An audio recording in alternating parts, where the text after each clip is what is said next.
Am I audible? Yes, Ma'am, ma'am. this is not clear. Voice is not clear. Okay. Wait for a while. I am audible. Am I audible? Yes, Bharat sir, we can hear you well, sir.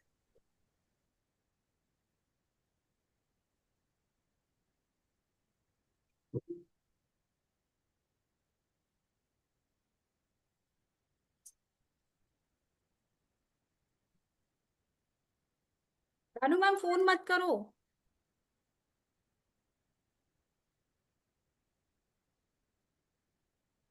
Okay, ma'am.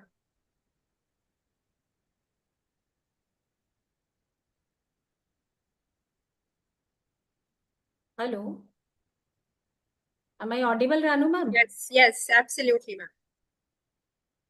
Okay, thank you. Yes, absolutely.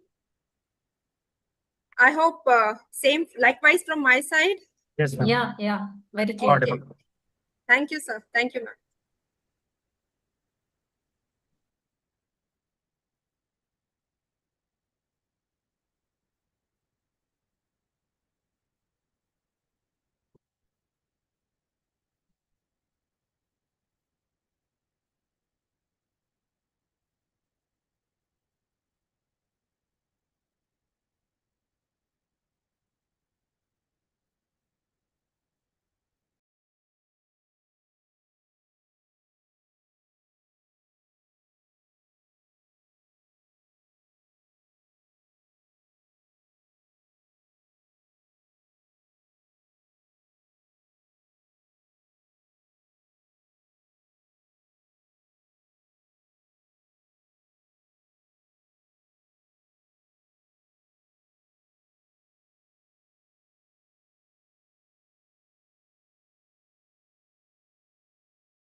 Ranu ma'am video is okay और background change करना है. I would suggest that you can change your background, ma'am. Okay. क्योंकि थोड़ा सा ना either hazy थोड़ा- or better to go with like Bharat sir put as a background, you know, IEEE and with your logo. हाँ. I think that would be more professional.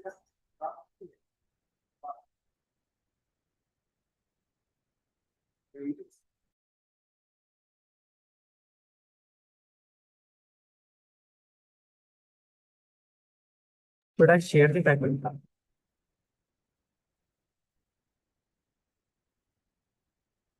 ये आवाज नहीं आ रही. Yes, sir. मैं ये बैकग्राउंड शेयर कर दूं क्या?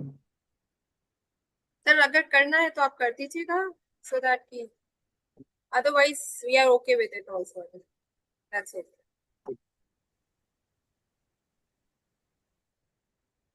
Sir, video is all clear?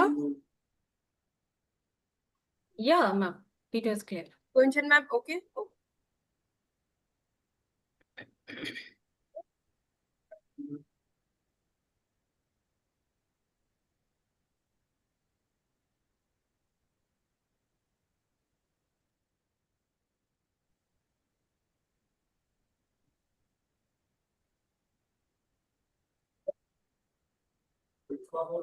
Yeah, ma'am.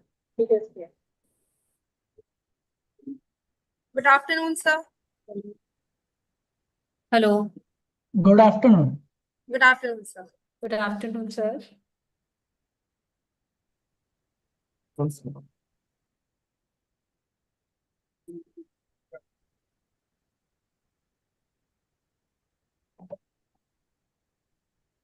So I think we should allow the others to join.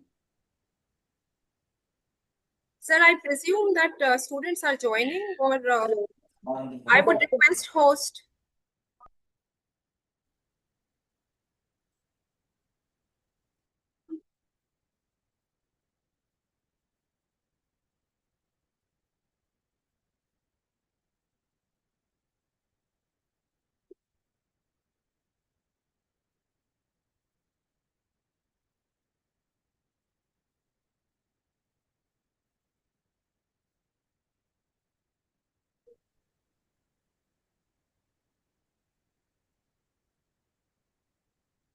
Utkarsh, are you there?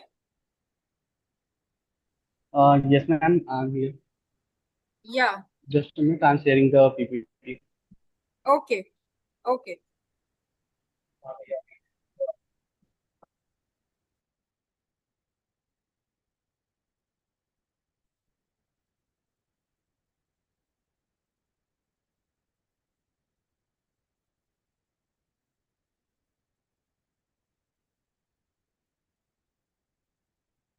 Good afternoon, sir. Good afternoon, madam.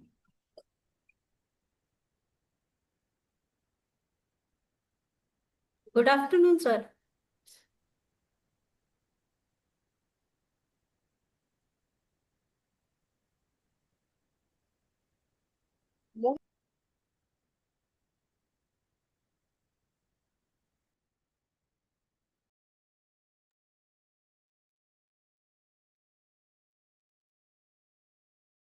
Am I audible? Yes, ma'am. Okay.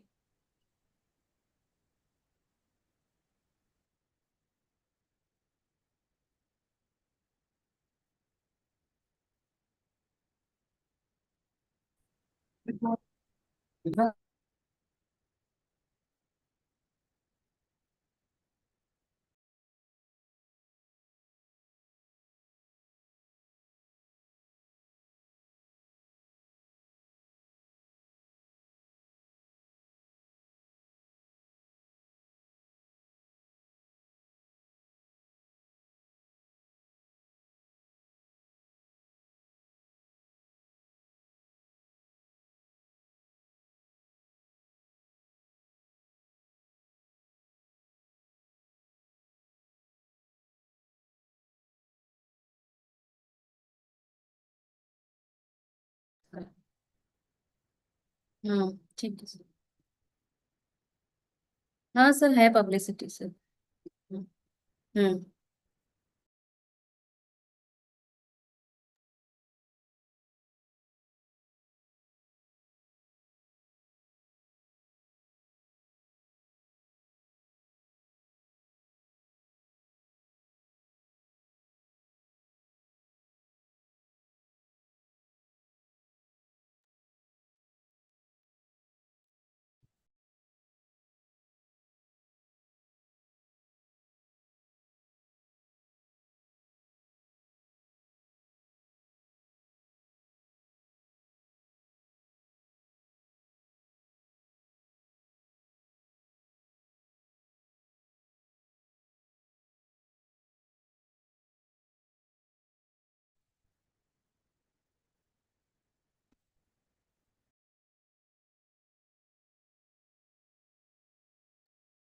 Hello, am I audible?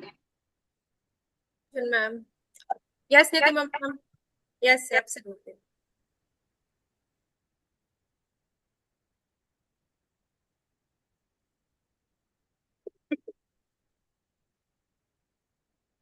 Ma'am, we will start sharp at 2 o'clock.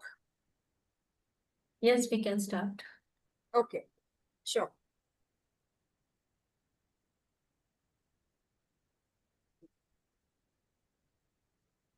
I believe just let's wait for few students to 3-4 join up for the minutes. moment. Yeah, Ram. Right? Please Okay. wait for a while because only less participants are there.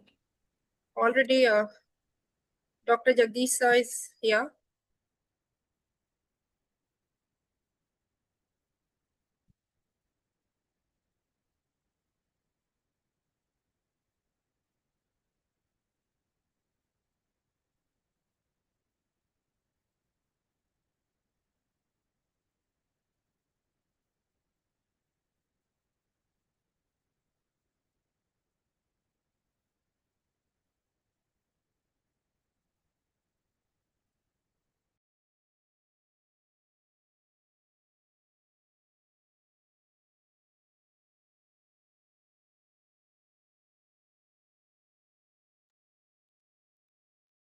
Banu ma'am, we can wait for 5 to 7 minutes so that more participants would be there. Yes, Then we'll...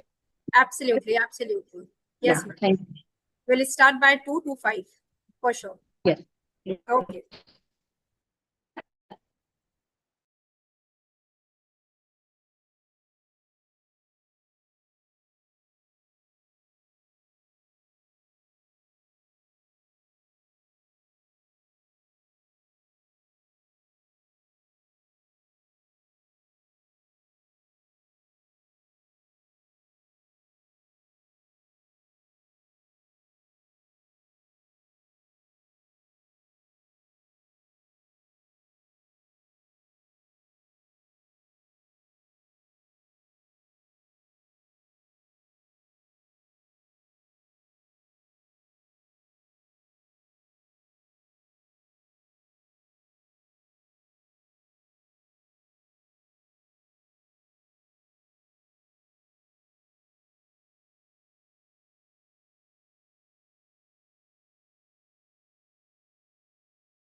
Hmm.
Ma'am ने मुझे बोला था draft बनाने के लिए, तो I prepare the draft. आज मुझे पता है कि मैं भी जाके अभी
Good afternoon, ma'am.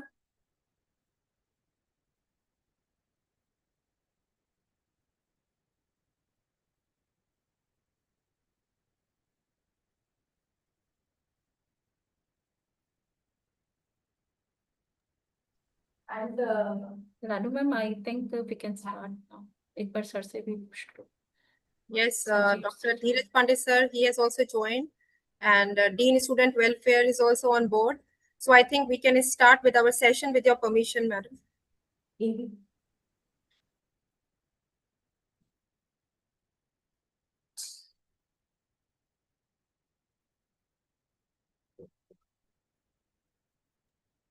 Ranu ma'am, I think we should start now because in Okay. first year, during Okay. orientation, it will be ended Right. within 20 minutes. Right away, right away. Thank you. So good afternoon, everyone. Before we proceed, I hope I'm clearly visible and audible to everyone. And I hope you all can see me and hear me very well. So good afternoon, one and all present here, and very warm greetings.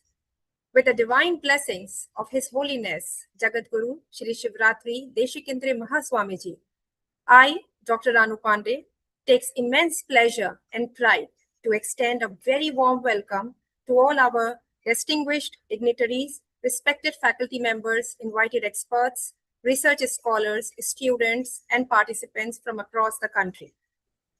On behalf of JSS University Noida and the IEEE student branch, it is absolutely my great privilege to welcome you all to this pre-conference session of the National Student Conference on Emerging AI and Sustainable Smart Engineering and Management. And I believe that today's program has been thoughtfully designed to prepare all our participants for the national conference that is to be held on 23rd September 2026.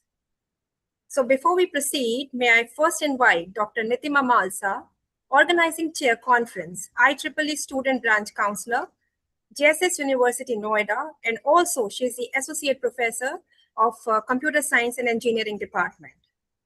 Ma'am, you are welcome, and your address, kindly address to the audience with your welcome address. Over to you. Thank you, Ranu ma'am. Seeking blessings, His Holiness Jagat Guru, Shri Shivratri Deshikendra Mahaswamiji, respected Honorable Vice Chancellor Sir, Registrar Ma'am, Dean Academics, Dean Student Welfare, Principal of College of Pharmacy, distinguished keynote speakers, esteemed faculty members, researchers, industry experts, and my dear students, and all our honored guests, a very warm welcome to everyone. I am Dr. Nitima Malsa, Associate Professor, Department of Computer Science and Engineering, JSS University Noida, IEEE Student Branch Counselor, and Organizing Chair at this conference. It is my immense pleasure and privilege to extend a heartfelt welcome to each one of you on behalf of JSS University Noida to the pre-conference session of the National Student Conference on Emerging Artificial Intelligence and Sustainable Smart Engineering and Management 2026. We are truly delighted by your gracious presence and sincerely grateful that you have joined us today.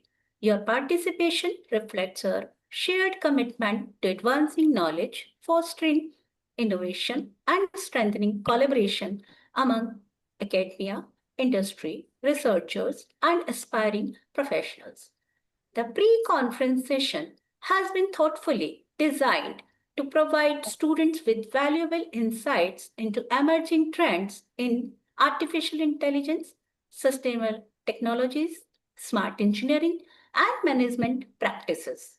Conference Chair Dr. Dheeraj Pandey, Professor and Head Computer Science, will highlight the key points of the conference later.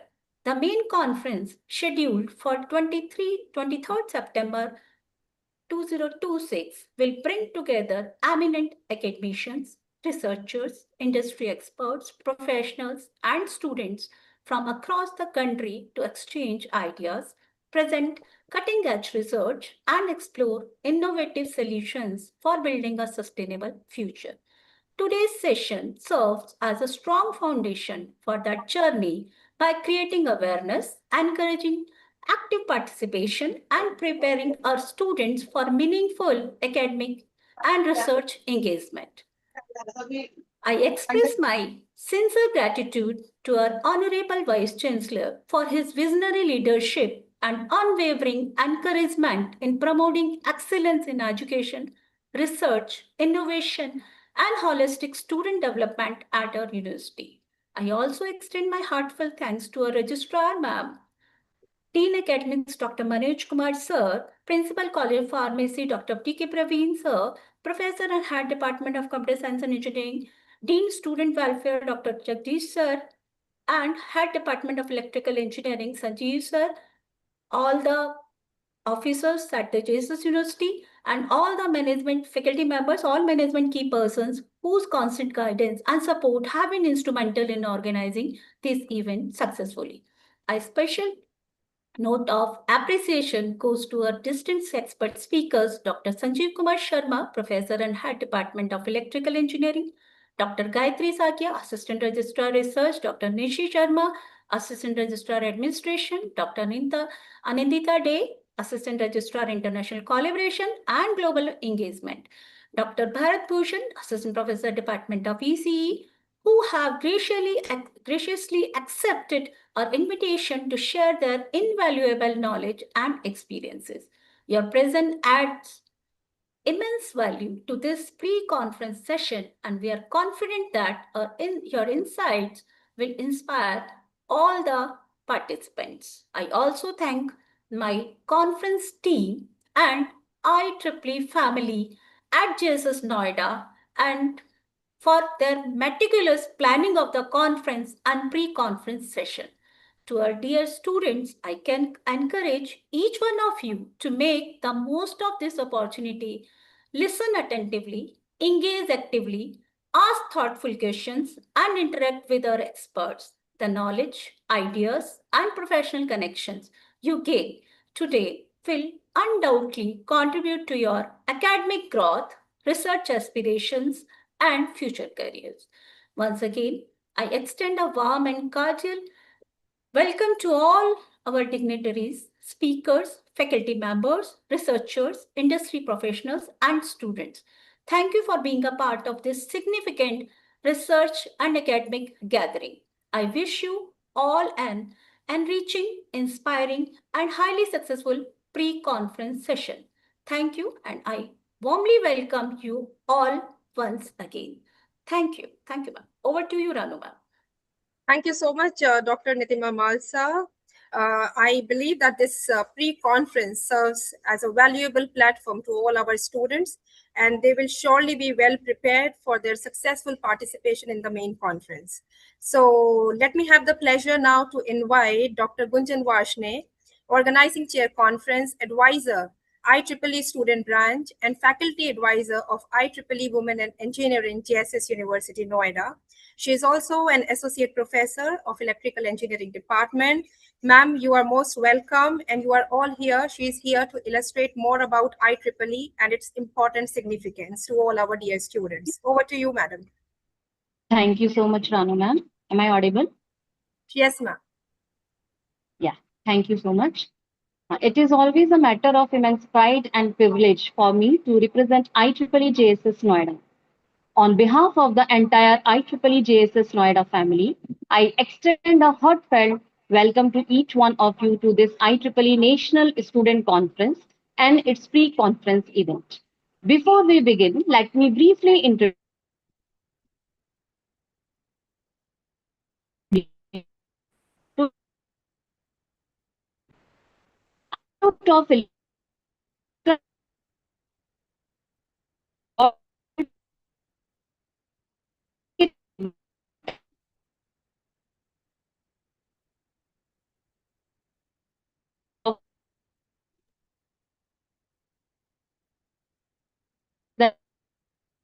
Hello. Hello. different like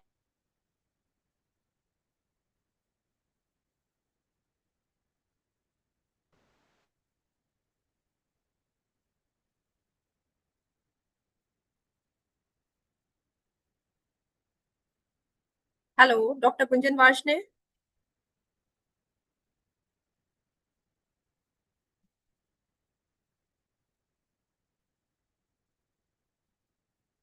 ma'am आपकी आवाज आ रही है Ranu ma'am?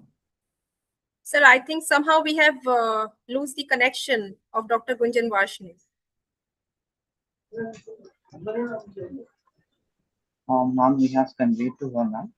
We couldn't able to hear technical Dr. problem. Gunjan. am I audible, sir, now? Yes, Yeah. yes, ma'am. Yes, yes. Thank you so much. So I think I was just talking about IEEE. So it has more than 100 technical societies, and IEEE membership has different category of membership, like student members, graduate student members, young professionals, professional members, senior members, fellows, and life members. All those categories are creating a vibrant network of innovators, researchers, academicians, and industry leaders working together to shape the future. IEEE operates through different geographical regions across the world. My dear students and participants, we at IEEE JSS Noida belong to Region 10, Asia Pacific region under IEEE Uttar Pradesh section.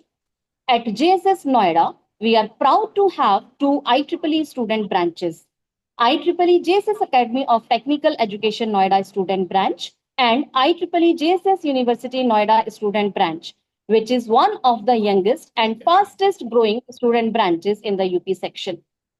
We also have IEEE Robotics and Automation Society Student Chapter, IEEE Signal Processing Society Student Chapter, and IEEE Women and Engineering Student Affinity Group, all of which actively contribute to fostering technical excellence, innovation, and leadership among students.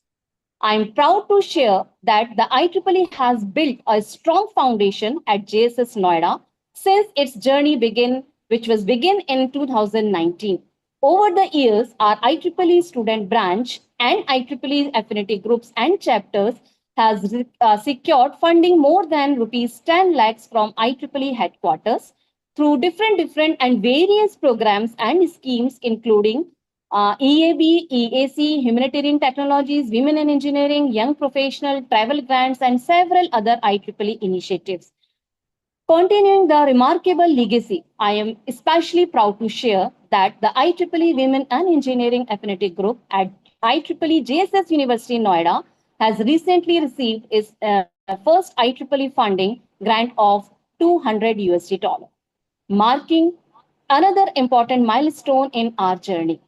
At IEEE JSS Noida, we firmly believe that learning extends beyond classrooms. Throughout the year, we organize a wide range of technical and professional activities, including workshops, expert lectures, seminars, symposium, hackathons, competitions, and various industry interactions and hands-on training programs. These initiatives provide students with opportunities to enhance their technical skills, leadership abilities, research aptitude, and professional networking. My dear participants, IEEE offers far more than just a membership. It opens doors to numerous opportunities through research funding, travel grants, scholarship, international competition, awards, recognition, global networking, leadership positions, volunteering experiences, and professional recognition. I encourage each one of you to actively engage with IEEE and make the most of these important opportunities. This IEEE National Student Conference is another significant initiative and a collaborative effort of IEEE JSS Noida, reflecting our unwavering commitment to IEEE's inspiring mission that is advancing technology for humanity. I encourage all of you to participate actively in today's event and please interact all our experts and please ask questions. Make the sessions interactive and make this learning experience truly meaningful. Once again, I welcome you all and wish you a productive, enriching, and memorable event. Thank you all. Over to you, Ranu ma'am.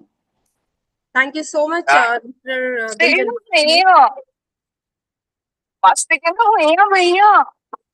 भैया हाँ भैया मौसमी का juice मिलेगा यहाँ पे अपने मौसमी का जूस पिला देंगे क्या May I request, before I proceed, I request all the participants to please kindly keep your microphones on mute throughout the session to avoid any disturbance.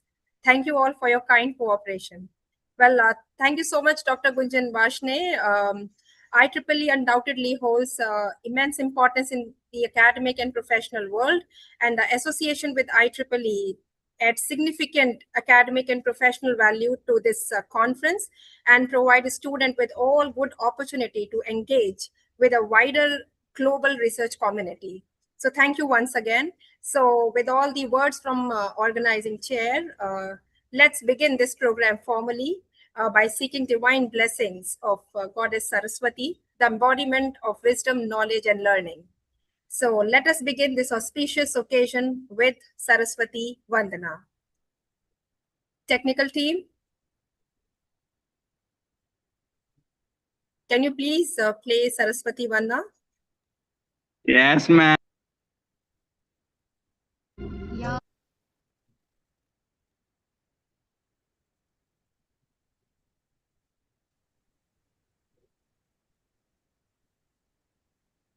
या कुन्देन्दु तुषारहारधवला या शुभ्रवस्त्रावृता या वीणावरदण्डमण्डितकरा या श्वेतपद्मासना या ब्रह्माच्युतशङ्करप्रभृतिभिः देवैः सदा वन्दिता सा मां पातु Saraswati Bhagwati निःशेषजाड्यापहा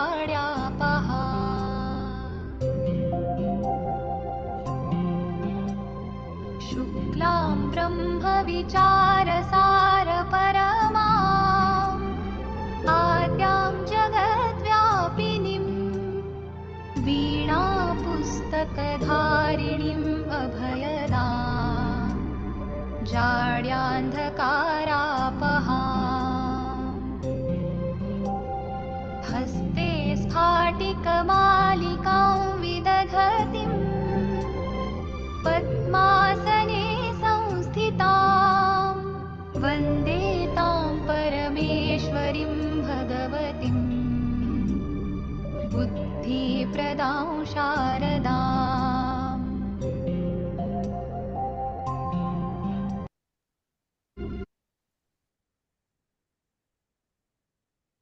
Well, thank you so much, our technical team. So with a sense of positivity, peace, and divine blessings, I now have the privilege and honor of inviting our esteemed conference convener, Dr. Jagdish R.S., Dean Student Welfare and Academic Coordinator of JSS University, Noida, to kindly address the gathering and share the vision and objectives of this conference. Over to you, sir. Thank you, Dr. Anupande. Good afternoon to everyone. With the blessings of His Holiness Mahaswamiji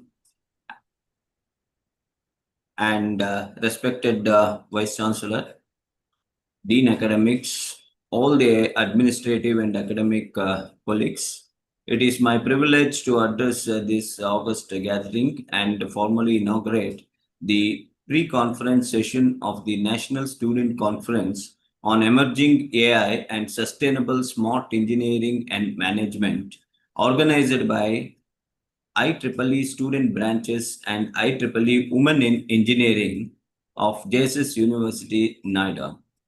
I extend my sincere greetings to our distinguished speakers, respected faculty members, academicians, researchers, industry experts, IEEE members, and all the participants who have joined us for this important academic event.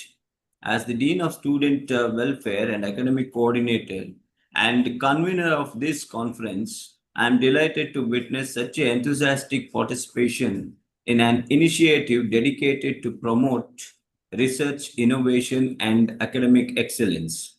The theme of this conference, the Emerging AI and Sustainable Smart Engineering and Management, reflects two of the most significant areas shaping the future of technology and society. It aims to provide a common platform for students, researchers, academicians, and professionals to exchange ideas, present their research, and engage in meaningful academic discussions that contribute to technological advancement and sustainable development with respect to the society. Today's pre-conference session has been thoughtfully designed to prepare participants for the research publication journey. High quality research demands not only innovative ideas but also a thorough understanding of academic writing, publication, ethics, manuscript preparation, and the effective communication of research outcomes. We are privileged to have an eminent panel of experts who will share their knowledge and guide us through these essential aspects of research. We extend our warm welcome to Dr. Sanjeev Kumar Sharma, who will deliver a session on Grow, Content, and Succeed, the Power of Conference. We also welcome Dr. Gayatri Sakya, who will speak on manuscript writing and publication ethics.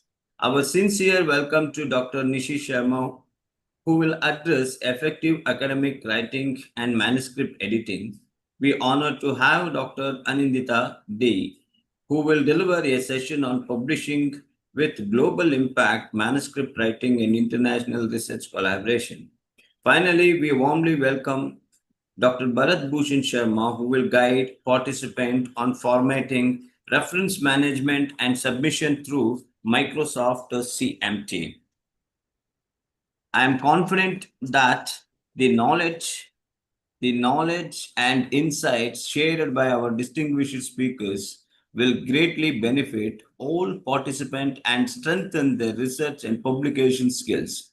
I would also like to place on record my sincere appreciation to the IEEE student branches, IEEE Women in Engineering, the organizing committee, faculty coordinators, and student volunteers for their dedicated efforts in organizing this pre-conference session. I encourage all participants to actively engage in today's deliberations, interact with the experts, and make the most of this valuable learning opportunity. I hope that the discussion and insights shared during this session will inspire you to pursue excellence in research and contribute meaningfully to the advancement of knowledge. With these words, I formally inaugurate the pre-conference session of National Student Conference on Emerging AI and Sustainable Smart Engineering and Management 2026 and wish the event very success. Thank you very much. Thank you. Thank you very much, sir. Jim, Thank you so much, sir, for your inspiring words and for outlining the vision of this important initiative. Thank you so much, sir. I just need to inform the audiences that the Honorable Vice Chancellor and our respected Registrar Madam, who has always been a great source of encouragement and support to all our academic initiatives, also wish to be a part of this program. However, due to some important prior engagements, they could not join us today. Nevertheless, they have graciously conveyed all their warm wishes for the successful conduction of this program. So we are absolutely deeply grateful for their continued guidance and encouragement. Well, now moving ahead, to provide an overview of the conference objectives, themes, and opportunities awaiting for our students in the national conference, I now invite Conference Chair, Dr. Dheeraj Pandey, Professor and Head, Department of Computer Science and Engineering, to present the conference highlights. Over to you, sir. Yeah, good afternoon, Ranu ma'am. Can you hear me? Yes, sir. Yes, sir. Very well, sir. Yes, fine. So good afternoon, everyone. And most of the things organizing chair and convener of this conference has already briefed to all of you. So this conference is much more than a paper presentation events. It is a national platform where students can showcase their research, interact with academicians and industry experts, and build collaboration that can save their careers. Whether you are presenting your first time for research papers or you are basically looking something for advancing your already built project, this conference will definitely an excellent opportunity to gain national platforms during which is scheduled on 23rd September. So I encourage all of you to contribute your original research work in any of the 5 highlighted conference tracks. And these tracks are meticulously designed to cover a wide range of exciting latest area and technologies. So discuss your ideas with your faculty mentors, prepare quality research work, and submit your papers before the deadline at per conference brochures shared to all of you. So let us come together to make this conference a grand success. So thank you, and I look forward to receiving valuable research contribution from student community and PhD scholars. Wishing you all the very best, and over to you, Anil. Thank you very much, sir, for presenting the roadmap of this exciting conference and motivating our participants to contribute meaningful research. Well, ladies and gentlemen, this is all the inaugural session of this pre-conference program. We have now reached to our technical session, and this is for the very first expert session. It's absolutely my privilege to invite Dr. Sanjeev Kumar Sharma. He's the professor and head department of electrical engineering, JSS University, Noida, and also the conference chair. And I take this opportunity to introduce Dr. Sharma. He has more than 25 years of combined experience in industry, academia, and research. He has established himself as a leading expert in power systems and intelligent applications in electrical engineering. He earned his BE in electrical engineering from Government Engineering College, Kota, University of Rajasthan, and completed his master's and PhD in power systems at Jamia Millia Islamia. His research interests include power system analysis, fault detection, artificial intelligence, fuzzy logic, neural networks, and genetic algorithms. Dr. Sharma has published extensively in reputed national and international journals, supervised multiple PhD scholars, and also he is one of the senior member of IEEE and a member of the Institution of Engineers. He is also actively contributing to all professional societies and advancing innovation in electrical engineering.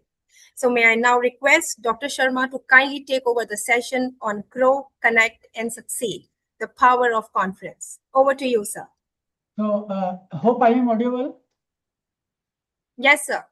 Okay. Thank you, Dr. Ranu, for just reading the words which are bigger than me about my introduction. I just confused whether I am like that only, slight bit smaller. What you have explained about me in my introduction. Thank you, madam. Thank you. So just please clear the screen so that I can share my presentation, please.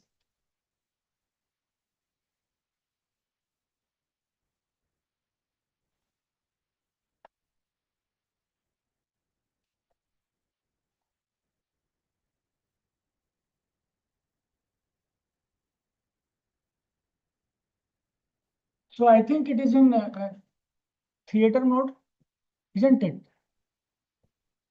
The presentation is in an entire screen. Please confirm. Can you see my slides? Anybody please confirm?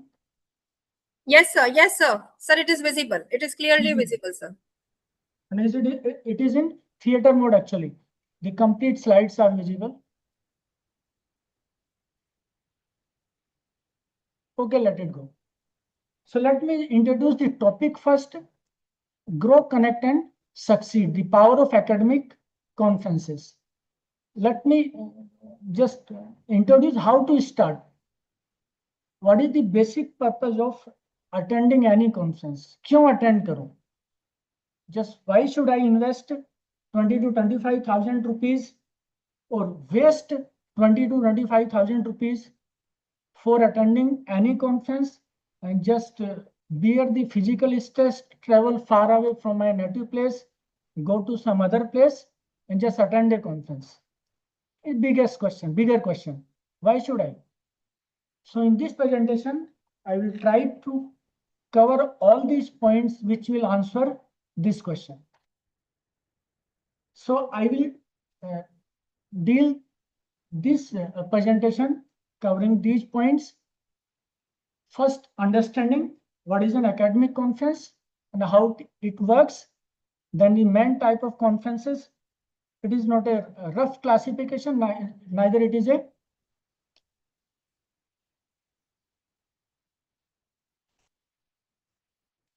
thumb rule to classify the conferences. Next, the learning through the conferences, the professional growth, and the personal benefits. What I think the professional and personal benefits are not separated from each other. Both are same. Now, funding, how to arrange these 20 to 25,000 rupees, the publishing and networking pathways, and then the last, prepare confidently for your first or next conference.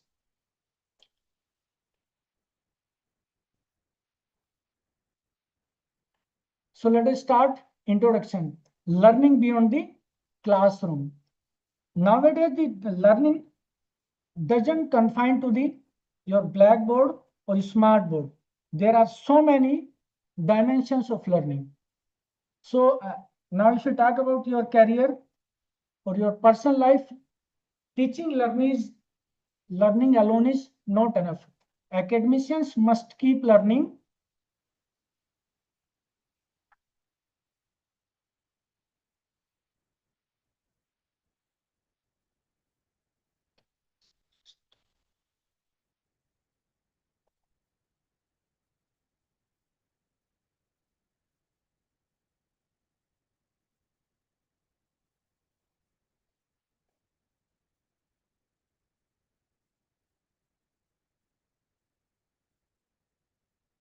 Next, research moves fast. What does this mean? The textbooks are often years behind current knowledge. If I check, there are several books which the students are reading, which I have studied in my student life 30 years back. So just with this speed of knowledge, we cannot pace up to the world. We will lag behind. Now the conferences begins latest first-hand knowledge to us directly from the people who are creating it. In 2010, when I was submitting my, I was starting my PhD, at that time I heard somewhere that there is something happening about the quantum computing, which is a bigger word nowadays. Now, our big computing is far behind. Now we are talking about the quantum computing. The way back in 2010, I heard this word during a conference. So it is direct knowledge, first-hand knowledge, updated knowledge from the people who are creating it comes to us through the conference. Now, how to connect your classroom with the real world example. So this is the platform which connect the classroom with real world research, industry and policy. When we say that our students are lagging behind, they are not capable to get the job because of they are not industry ready. So how to make them industry ready? Just to connect them anyhow with the latest knowledge. So that is nothing but the attending conferences. Now I would like to give you the one message from today, that every academician should attend at least one conference per year to update their knowledge and to increase networking.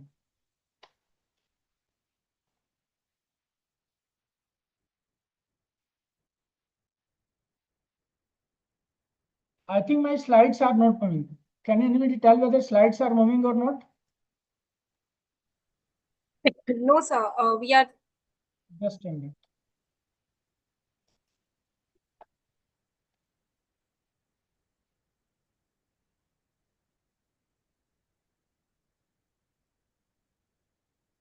I think now they are moving.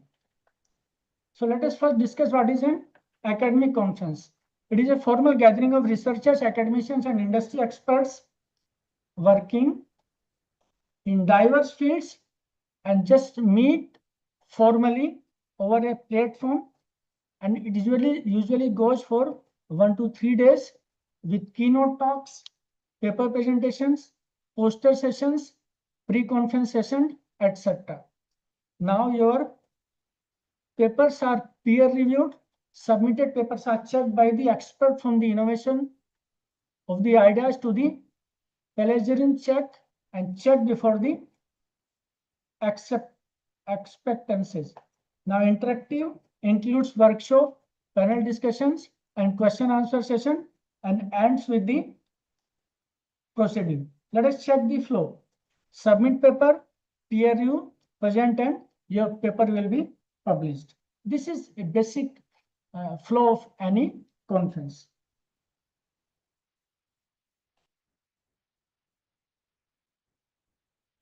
Now next, types of academic conferences. As such, there is no thumb rule just in which we can classify it. But still slight thin line differences are there. We can classify the conferences as per this slide. The national conference generally held within India by the institutes and colleges, and first step for beginners. If you would like to first have gain the knowledge about the how to conduct the conferences, better start from the national. Now next is international conferences. Generally, they are supported by the international bodies like IEEE, ACM, and Springer, attracting worldwide experts. But there is a mandate required from the government. Government node is required. Even when you are inviting some expert from other country, the clearance from the Government of External Affairs is also, Ministry of External Affairs is also required. Next is symposium. This is nothing but the a specific theme, specifically usually a smaller and deeper conference, named as symposium. Now next is workshop. Workshop generally have the hands-on session.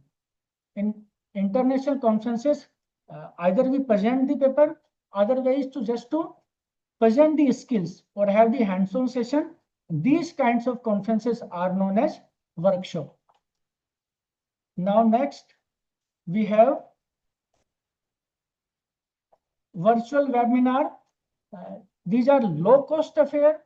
You have to spend least money, and generally the conferences are online. Next, we have seminar. Seminar are generally department level talks and faculty development program for the teachers, academicians.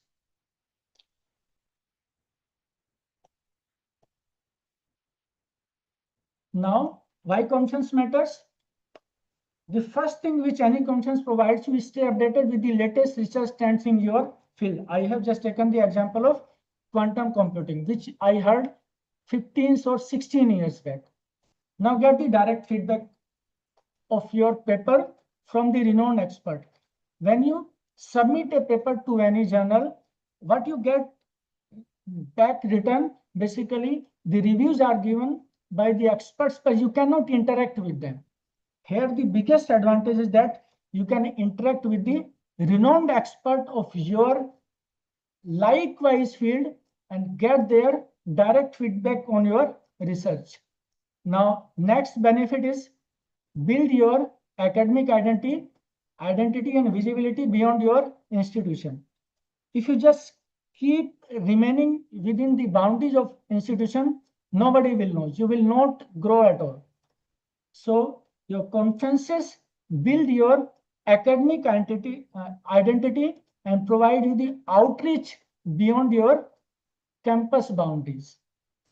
Now, when you start writing a paper for journal, your conferences open doors to journal, funded projects and collaborations. Nowadays, if you go for any project proposal to be submitted, specifically, there is a demand that your supposed to be submitted project will be collaborative in nature. Now, from where to brought the collaborations from? Where are the resources available? To whom you will contact? Basically, the idea of conference is just to find out the collaborations so that you can move ahead. Now, just in the initial slides, I have stated about the professional growth. Now, support career milestones, how you can grow by attending conferences. If you check your confidential report, there are API scores, promotions and PhD requirements for going for getting your next promotion. Now, from where to get these key indicators, the API score, how to will you increase your API score, promotions and PhD requirements? Kahan se लाएंगे आप? So basically, these can be gained or can be attained through the by attending the conferences. Now, knowledge sharing. Present your research to a live expert audience or not just a reviewer. Let me first have some figure here. Can anybody identify this figure? You can write in chat.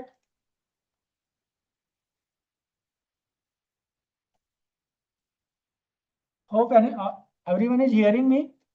Can you identify this figure? Okay, let me tell you. This figure.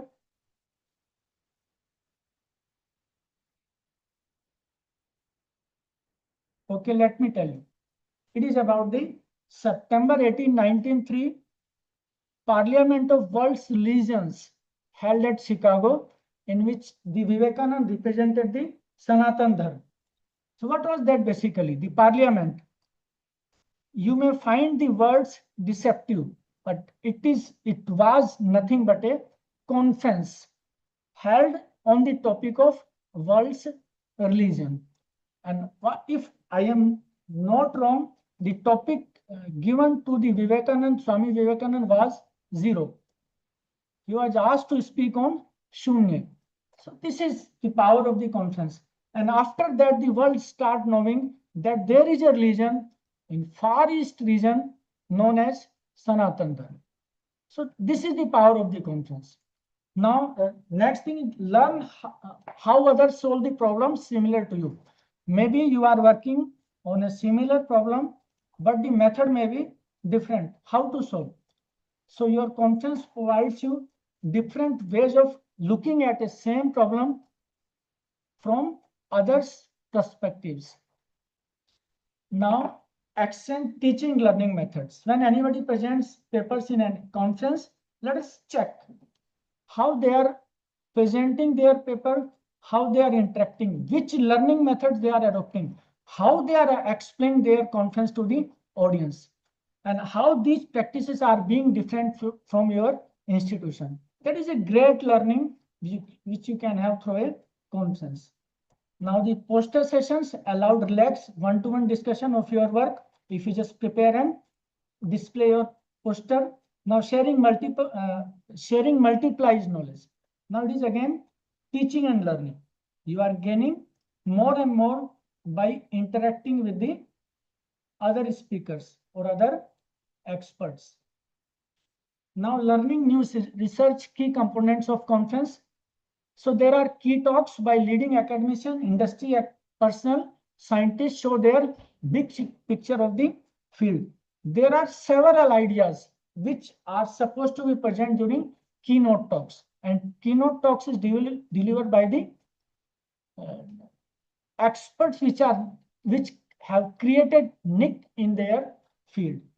So keynote talk basically provides you the ideas how to go. By those ideas, you have to decide. There are several knowledge you see poured through the keynote talks. Now we have paper session. Paper session is basically now we can narrow down. You can attend the presentation of paper depending upon your theme, which has not yet been appeared in the journals. Journals generally take at least 1 to 1.5 years to get anybody works published. But in conference, it hardly take 1 or 2 days just to get the latest idea about the research. Now, here ideas are decade early, before they reach textbooks and syllabi. So what do you think, how much amount of time is required just to formulate a syllabus and put into a textbook? Any idea? It is not at least less than a decade. If there is changes in any theory or in practical way, at least 10 years time is required to put into textbook. Now what is the gain? Then that a decade can be omitted by you if you attend the conferences. Now discover new methods, data sets, software and laboratory tools. There are several software and mathematical tools are there which are demonstrated during paper presentation by the expert. This is a big gain. If there is a latest tool is available or any new mathematic technique is available, which can easy your work and boost your research. Now carry fresh ideas back to your students, courses and labs. So a small flow is shown here. Conference today, journal 1 year, textbook a decade. So conference provide you the knowledge within 1 to 3 days of span.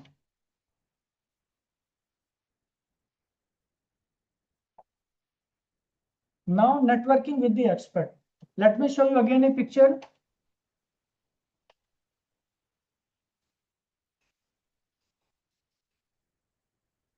Anybody please identify the two sitting fellows? Please respond if organizers want, they can unmute the audience. Identify these two fellows. If organizers want, they can unmute the audience and they can answer. Well, let me show you the next picture.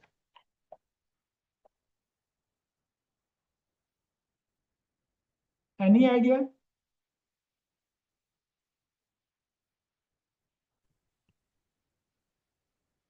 Now let me tell you. Sir, Oppenheimer, sir. It is very correct. Oppenheimer. The person on the left-hand side in first slide is Albert Einstein.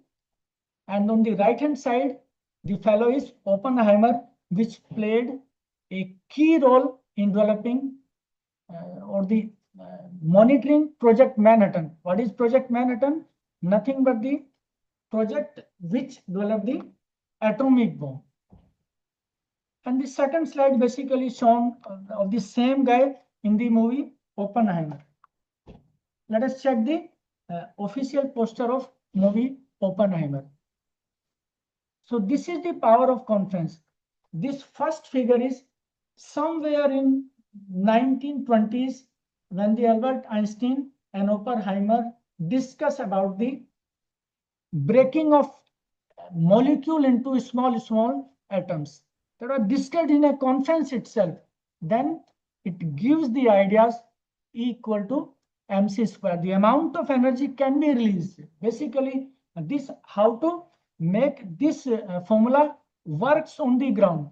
So the concept was learned and discussed during one of the conference. So this is networking with the expert. Had they not been met in that conference, where possibly we may not have atom bomb today.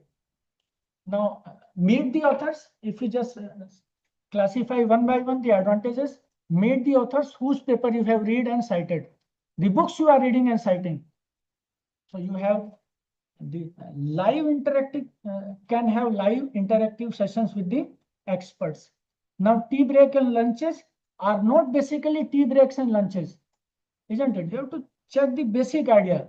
Your high tea is basically just to provide you a natural platform while working, natural platform for networking moments. Well, let me tell you where the people are most easy to approach. You cannot approach them in office, and if they are with their friends, even then you cannot approach.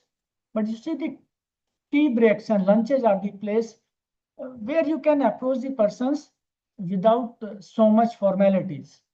This is the biggest gain which you can have in conference. Exchange contacts, visiting cards, email IDs, and LinkedIn profile to be used further in your coming years. Now join professional bodies such as IEEE, CSI, ISTE through their events to gain more and more knowledge and just to know how to grow yourself. As I have already stated, your personal life and professional lives are not separated from each other. They are the same. You cannot say I'm professionally like this and personally like this. Both goes hand in gloves. Now a 5 minutes chat can grow into lifelong academic association.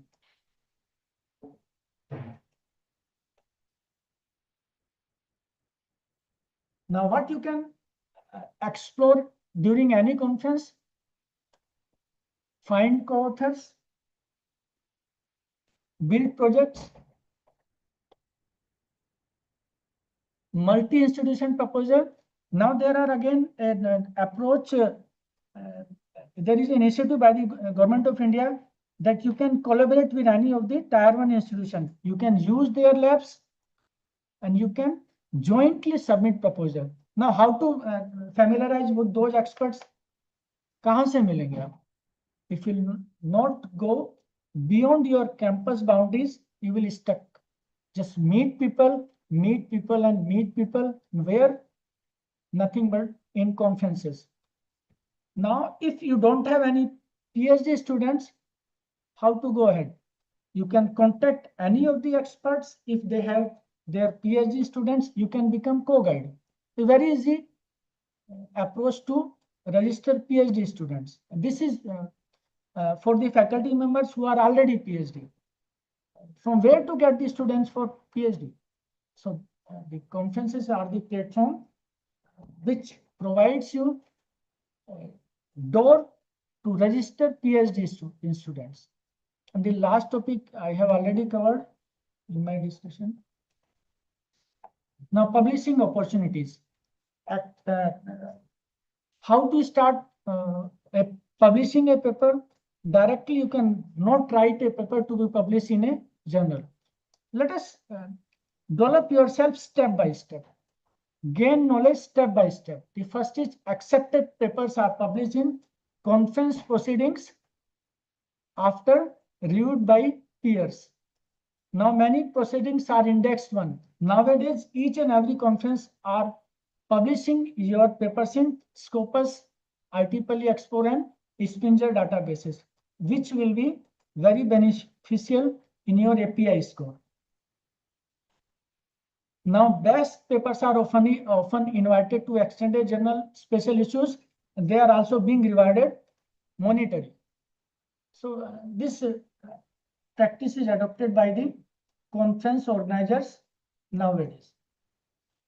Reviewer comments improve the quality of paper before publication and a strong step towards PhD requirements and API score. Career growth. So how your conference will facilitate your career growth? How your career growth starts? It starts with your CV. What you will write?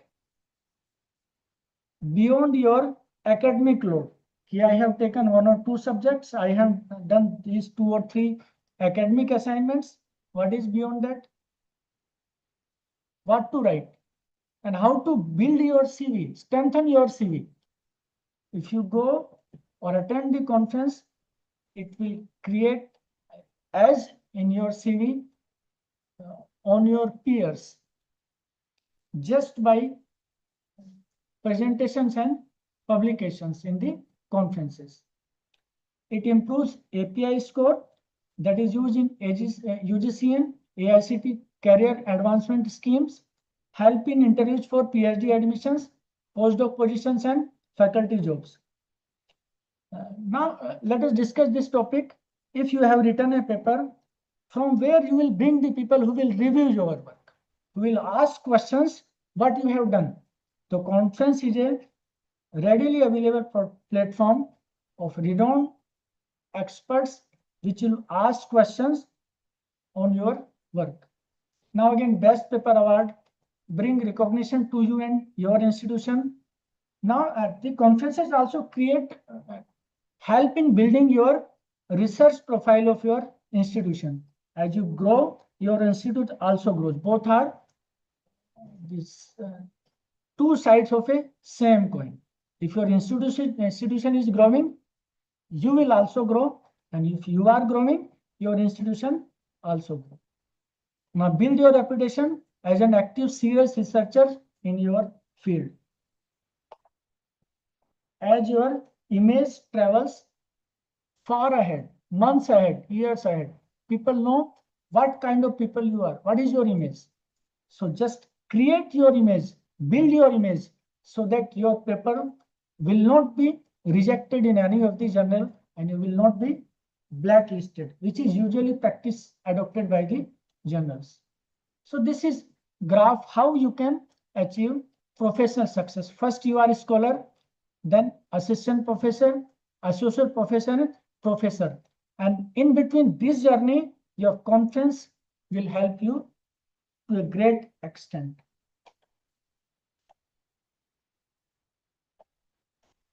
Now, personal development, how your personality builds as an academician.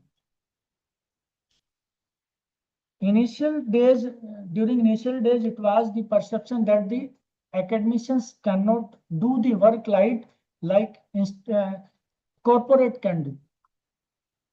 There seems that there is no deadline, no reviews, no revision. But how to learn that? But if you go for the conference, you will work to achieve a deadline. Your work is supposed to be reviewed, revision, and camera ready paper. It is not a simple task. You are growing day by day. Understand the research ethics. You just cannot go and citing the research of any person without the permission of that person and without writing citation.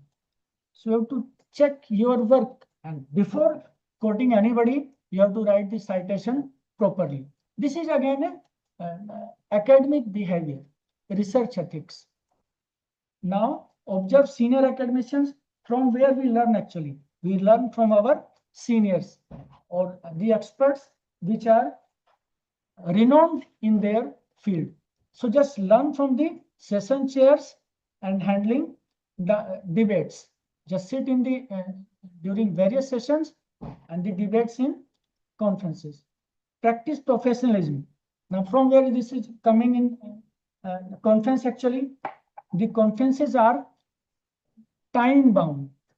The time which is given to you present your paper is hardly 10 to 15 minutes. So you have to summarize your entire work within 15 minutes. Grow in role. How you can grow in role?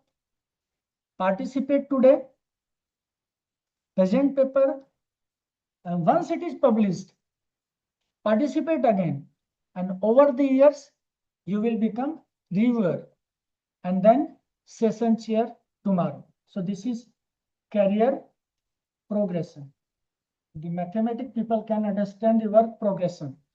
Grow in roles, and ultimately this will lead to the great success in your professional life.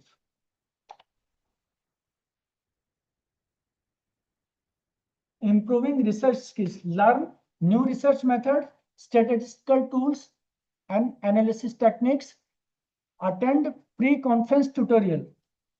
In 90% of conferences, I have observed the people are very reluctant to attend pre-conference tutorials.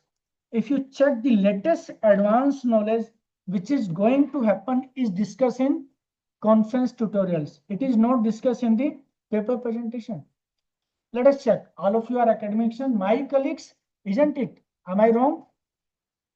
Where the actual practices are discussed, what is going after 10 or 20 years. It is not discussed. Yes, sir. So you should attend pre-conference tutorials, understand how reviewer actually analyze and judge and score a paper. So what do you think, how much time an expert reviewer take to review a paper? Hardly 15 to 20 minutes. What is their thought process? How they just within 15 to 20 minutes can gauge your paper that is worth to publish or not to publish. What is their way of analyzing? What they actually read in the research and decide that this paper is supposed to be published and this is not supposed to be published. Revision is required or it is simply discarded. So you can learn so many things. Next, sharpen literature review. Now, this is slightly very touchy point when you are writing or doing literature review, what to write, what not to write. A paper contains 7 to 20 or 25 pages, if I am not wrong. So how you can you see the summarized that paper, you can just take the gist of that paper within 10 to 15 minutes. You just cannot read all the 50 papers which you are citing in your bibliography. What is the way?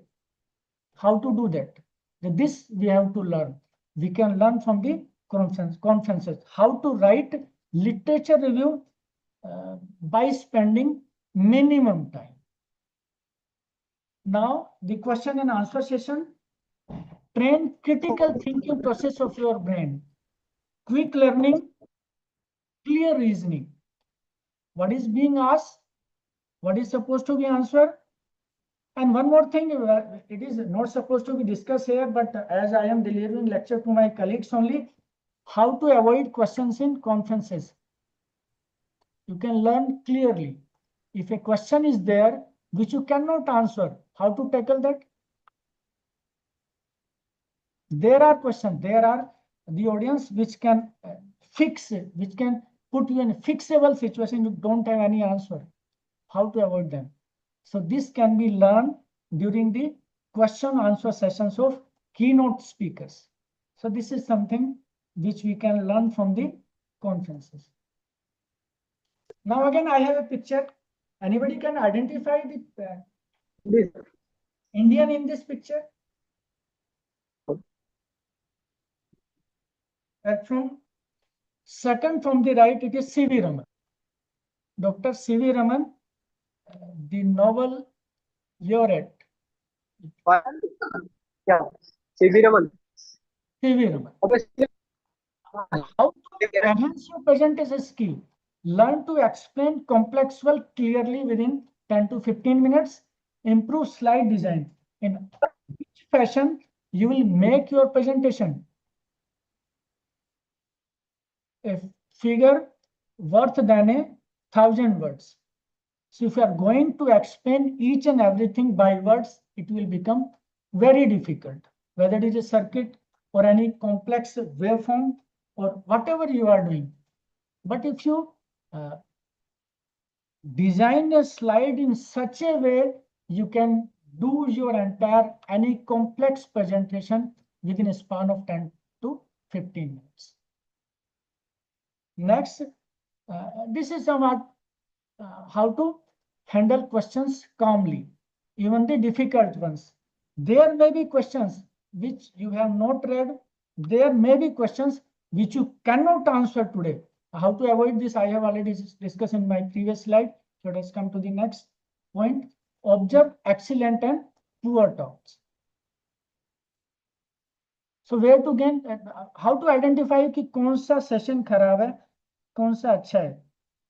Don't run away from the worst session. The biggest learning actually will be in worst session. What the mistakes they are committing, learn from those mistakes. If you are not committing mistakes, you are not doing anything, you are not learning anything. जो हारता है वो सबसे ज्यादा अच्छा बता सकता है. What are the faults where they have lagged actually? So as far as my point of view is there, please do attend the worst session. You can leave the best session, but at least attend the worst one, so that you will not coming those mistakes in your presentations. That will be a lifelong learning. This is my philosophy. Whether you are agree to me or not me, I just cannot. Even I don't expect you to. Now every talk give you, make you the wiser and better. We can replace the word easier, wiser and better. Day by day, you will become wiser and better. But from this experience come, कहाँ से आएगा? Then you have to interact with the people just from the peer review. In the conference sessions, nobody will think that this is my peer and I shouldn't comment. If you have done any mistake, the experts will comment then and there. So that is real learning during the conference. Now come to the finance point, which is very important. Okay, I have decided to attend any conference somewhere, but the expenditure is 20 to 25,000. And if you are in the tender year of service, and you're not capable to expend that much amount if you are in the first year of service and so on. But there are the ways and means by which you can gain that much of amount. If you just check the total rough breakup of a typical conference budget, the maximum expenditure is on travel and registration. Stage provided by the conference organizers, food and miscellaneous is also provided by them, but what they don't provide travel and registration amount. So there are certain bodies which fund your conferences, and I have just figured out some. There is a SERV, ANRF, DST, IEEE. You can Google these terms.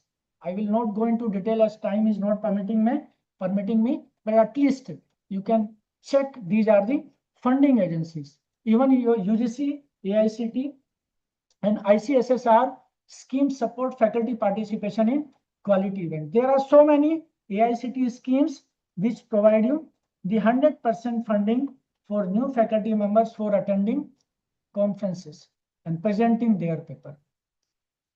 Now let us check with your institute. Let us put these two aside and talk your institute.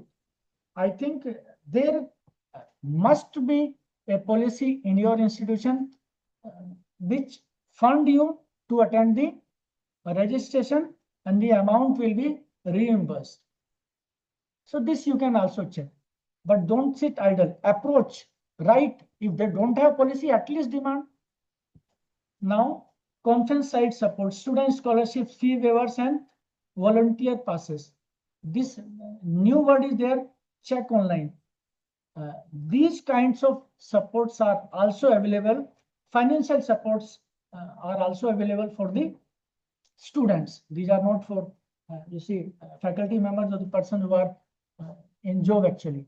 But students can get funding through this channel. Smart saving. There are the smart payer in the market which provide the early bird rebate. If you register before a specified date, 50% or so rebate is there, so you can utilize this rebate. So I think this knowledge is sufficient enough from where to get fund for attending conferences. Building international connections. There are examples in our college which have used their international connections and have presented paper fully funded international trips.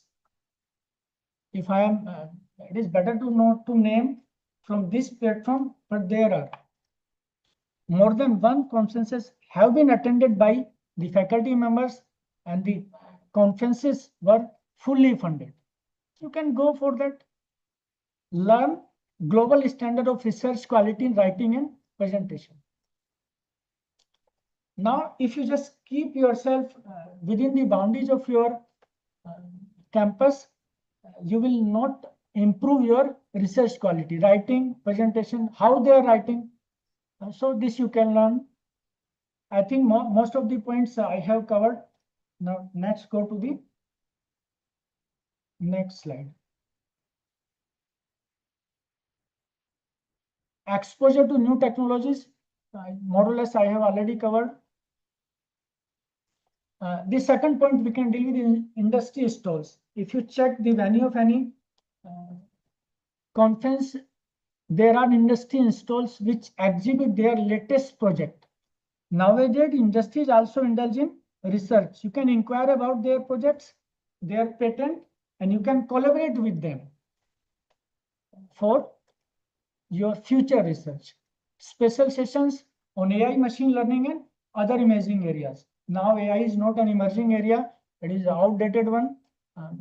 What I feel, it has gone. The era of AI has gone. We have to check something. Now it is the era of quantum computing, and so many, better not to discuss here.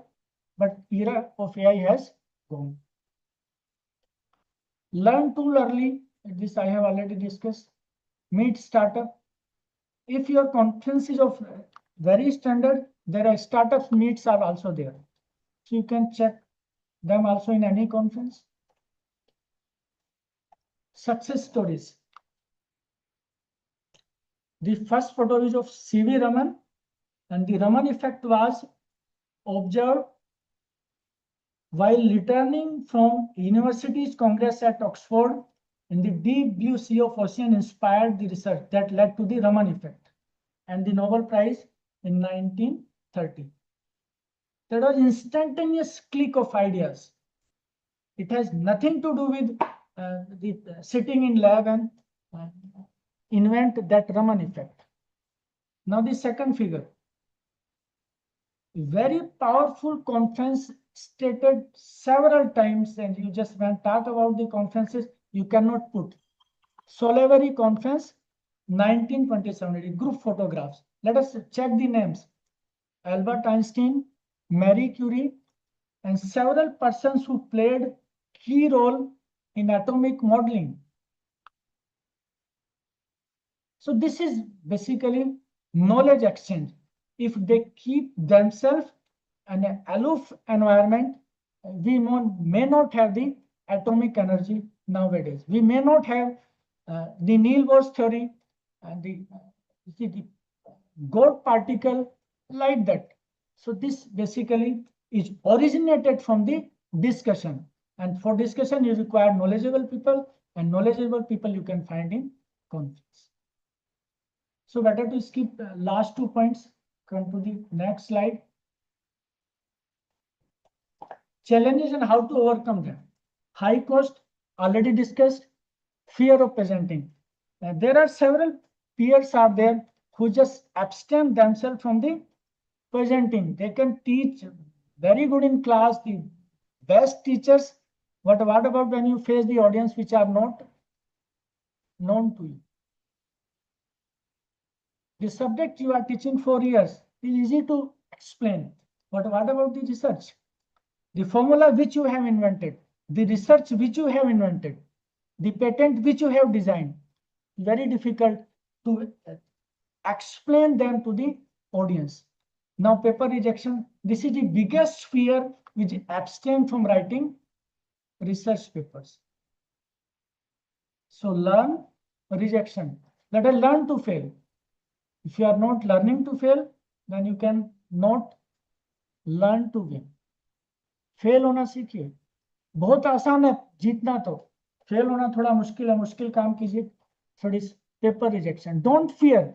1 revision, 2nd revision, 3rd revision, at least 4 और 5th it will be accepted. कुछ ना करने से तो अच्छा ही है. बैठ के तो वैसे ही कुछ नहीं हो रहा. Let us get rejected. 1 step backward, 2 step forward. Predatory conferences, it's you see the red flag. There are several organizers and the institutions which are disseminating wrong information. Just they will charge you, and your paper will not be published in quality journal. So which you have to check. Just research about the conference. Plan your conference into your academic calendar at the start of the year. कल conference है तो आज नहीं सोचना है. At least you think about 3 to 4 months. Then only you can attend a good conference and can write a good paper. Key takeaways.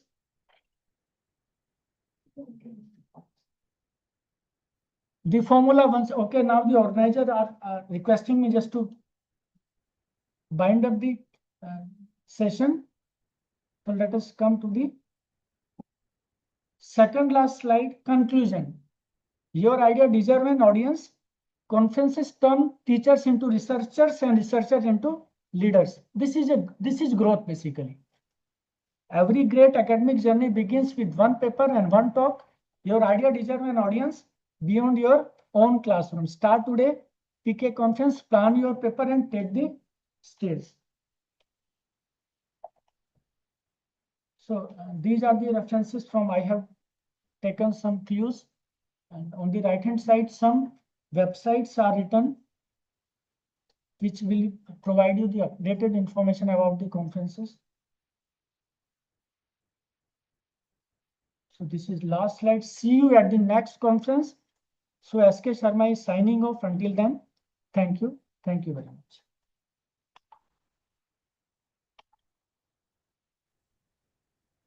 Thank you so much, sir. It was indeed a very enlightening and motivating session.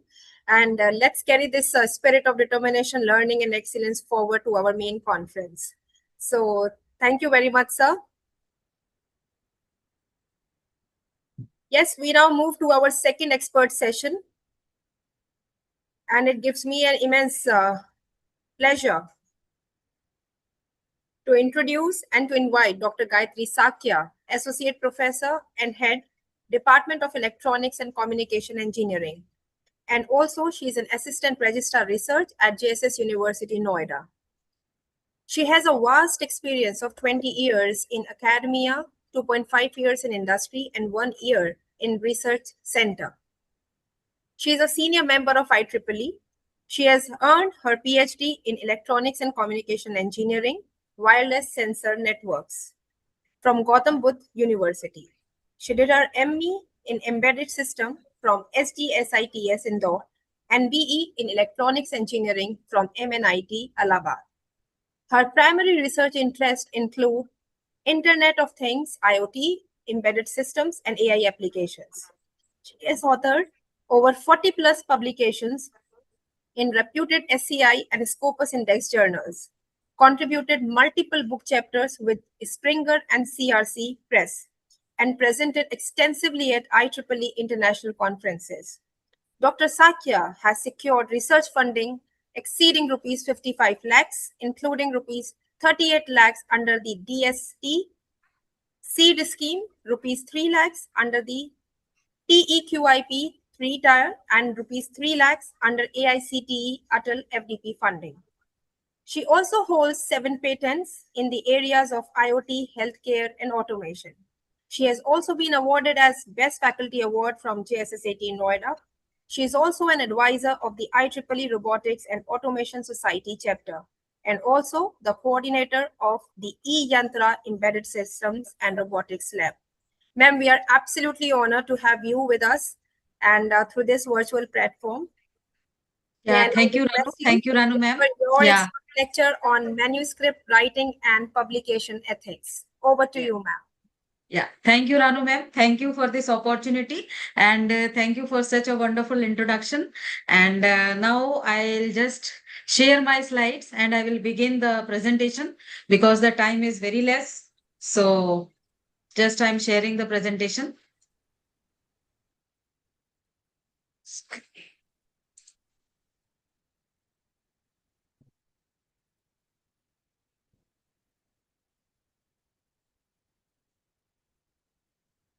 Is my screen visible, ma'am?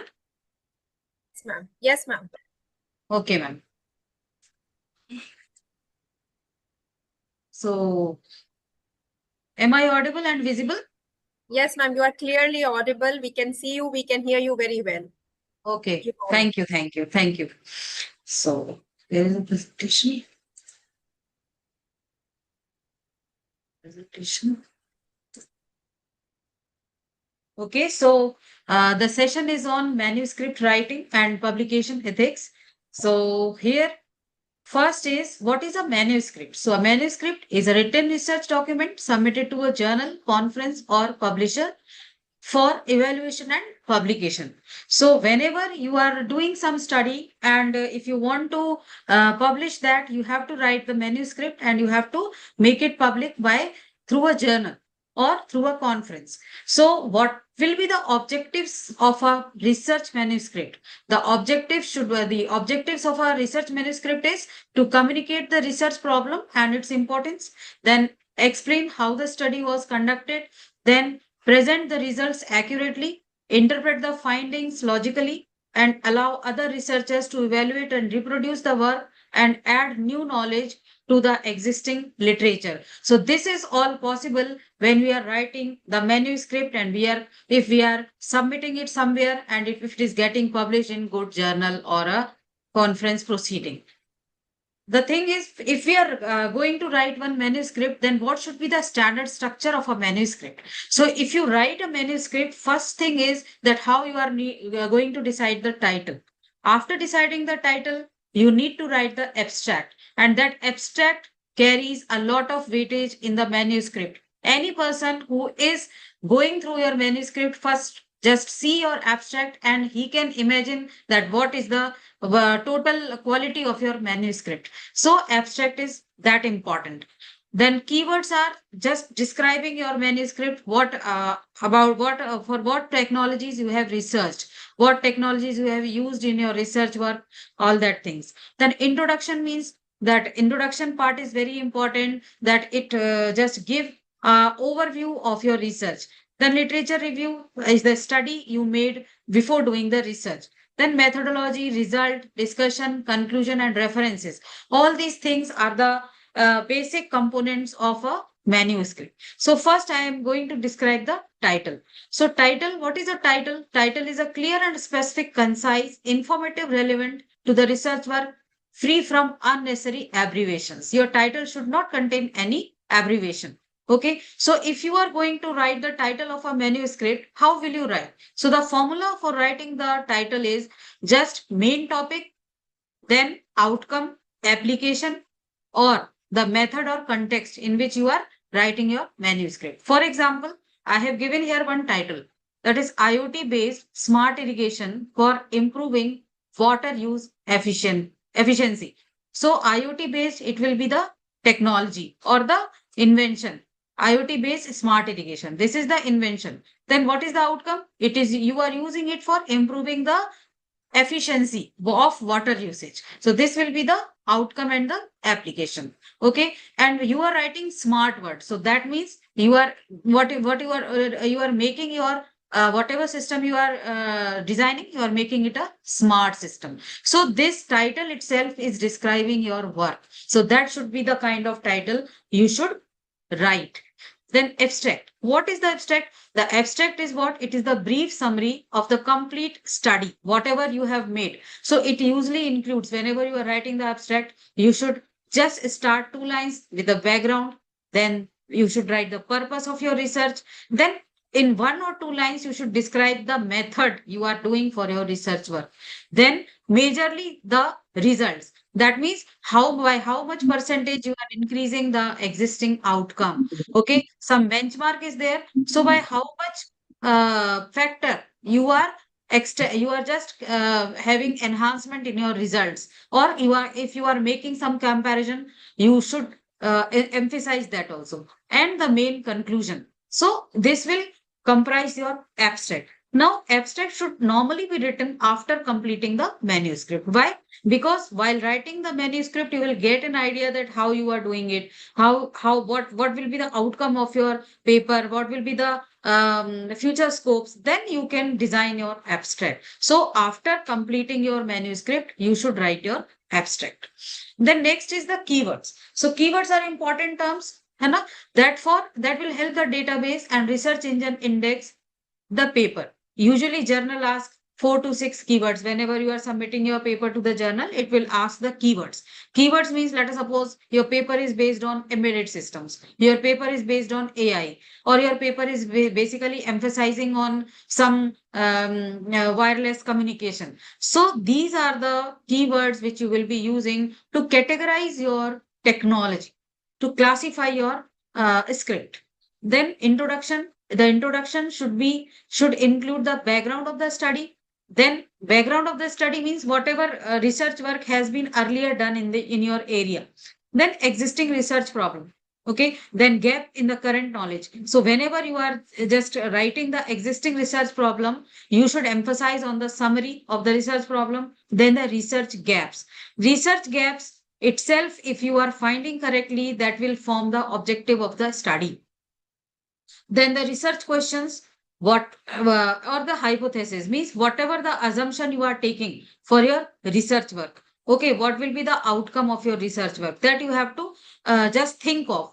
Starting while you are giving the introduction, you have to emphasize that you are going to do this task. A strong introduction moves from general topic to the specific. So it will narrow down your research. Like introduction, you will start from the general intro, and then you will come down to your specific specific research problem. So that is the introduction part.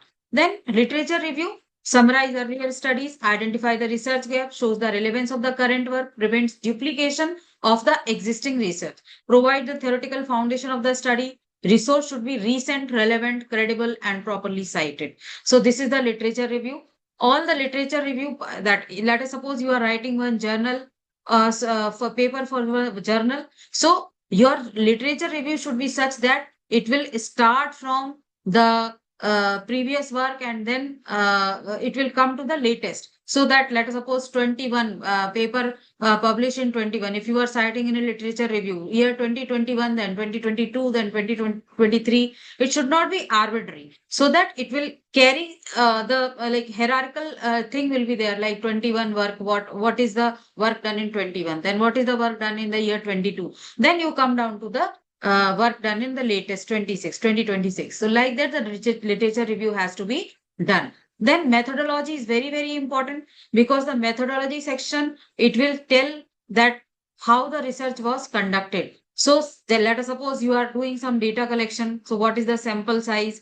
Then what are the various instruments used? What will be the hardware components you are using? Then what will be the procedure to analyze those components? Are you using some statistical tool, or you are using some mathematical analysis, or whatever you are doing, that you have to include in your methodology part. So next is the result. After doing the methodology, obviously you will be doing the experimentation work also in the methodology. Then you will be compiling the results. So whatever results and findings you have, that should be presented very, very well, and that is very, very important, in the form of text or tables or graph, figures, or statistical values. The same information should not be repeated anywhere. Okay, let us suppose you are writing something in the text, the same information you are telling in the graph, same information in the tables. So that will unnecessarily, that will be the duplication of the information. Then after that, after the results, you are doing, if you will be analyzing those results, you will be analyzing, or observation, observation will come under the results itself, but analyzing the results, the analysis of the results, so that will come under discussion. So discussion means explain the meaning of that result. Like you have just you have got some results now, without explanation that what this result carries, what weightage the result will carry, that it will not have any meaning. So explain the meaning of the results, compare findings with the previous studies, identifies possible reasons for similarities or differences, then mention the limitations of that results. Like let us suppose you have made some assumptions, you are getting the result, some result you are getting. So you need to tell that this result is only for that purpose. Okay, if you change the input, the result will change. So you have to mention that. Suggest future research directions. So these are the discussions.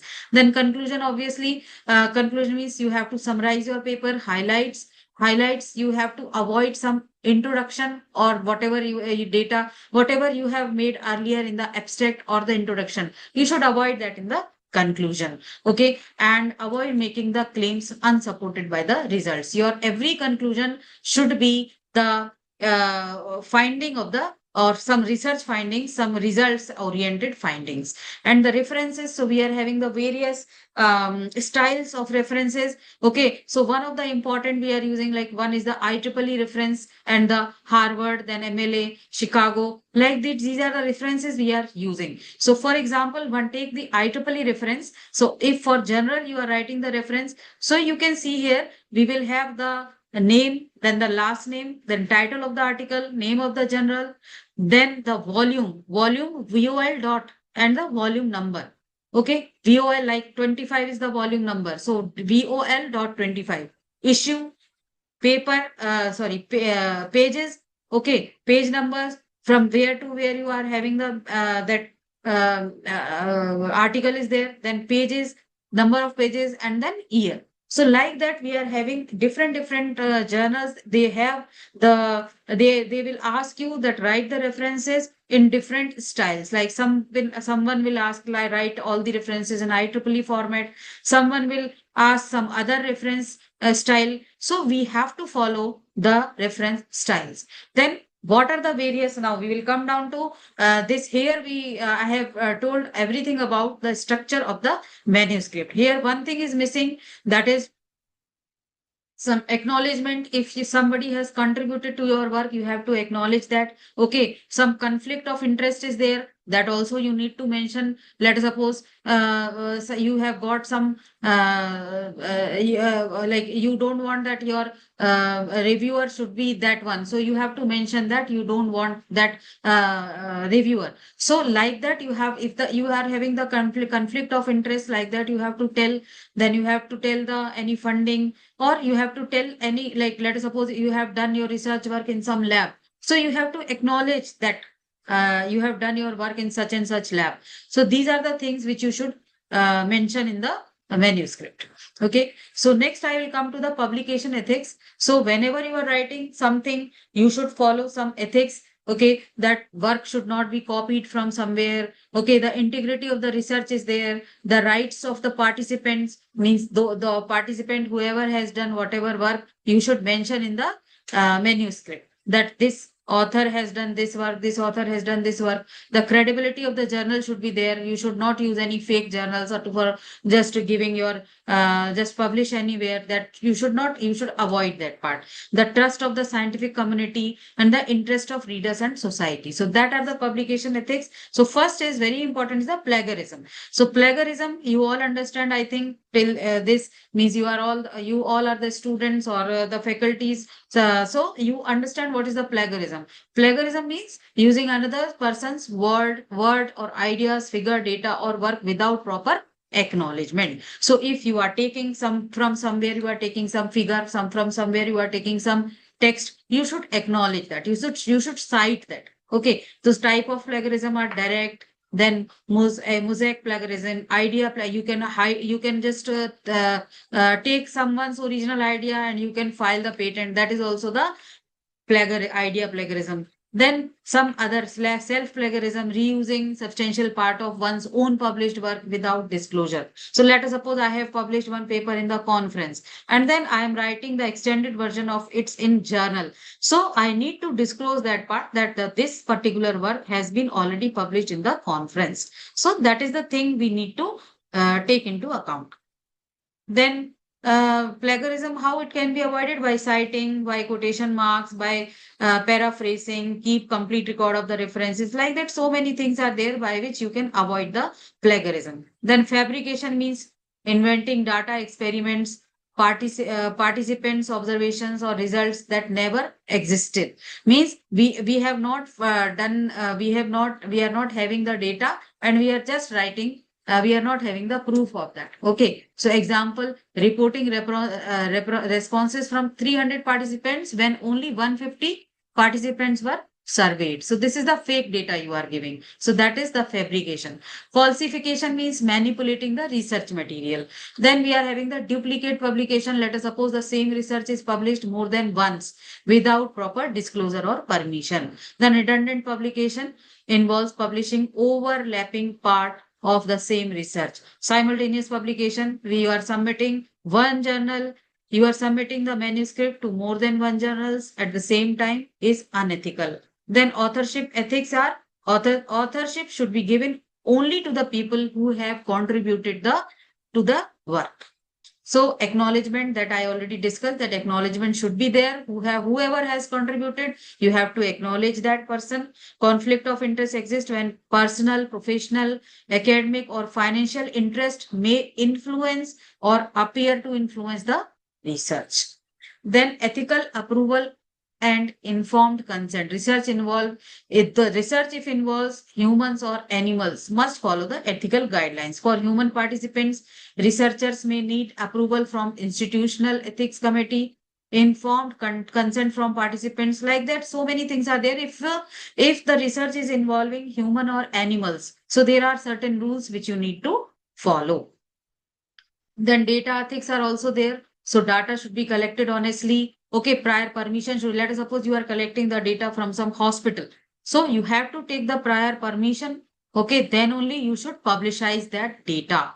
Okay, so sensitive or personal data should be anonymized whenever possible. Researchers should not selectively report only those results that support their hypothesis. Okay, let us suppose my research outcome, it is it is only value correct for some input. So I am hiding the other input. So that is wrong thing. Okay. So now predatory journals are there. Okay. So these journals, they charge author fee without providing the proper editorial and peer review services. So that predatory journals are, we should avoid that. Copyright and permission, you all understand that. Figures, tables, photograph, questionnaires. Okay, author must respect the copyright while using all these things. So ethical usage of artificial intelligence, now the AI is there, chat GPT is there, everything is there. So you have to disclose that how much part you are taking from the AI generated. If your manuscript is AI generated, or if you are taking some data from AI, then you have to just disclose that part. So this is all from this. Now, one I would like to share one more this from. I just would like to share one more thing with you people.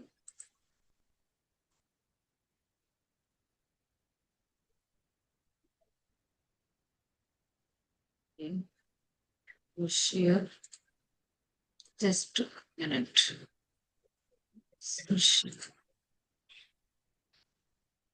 This is the paper. This. So is my screen visible? Yes, ma'am. Okay. So I just want to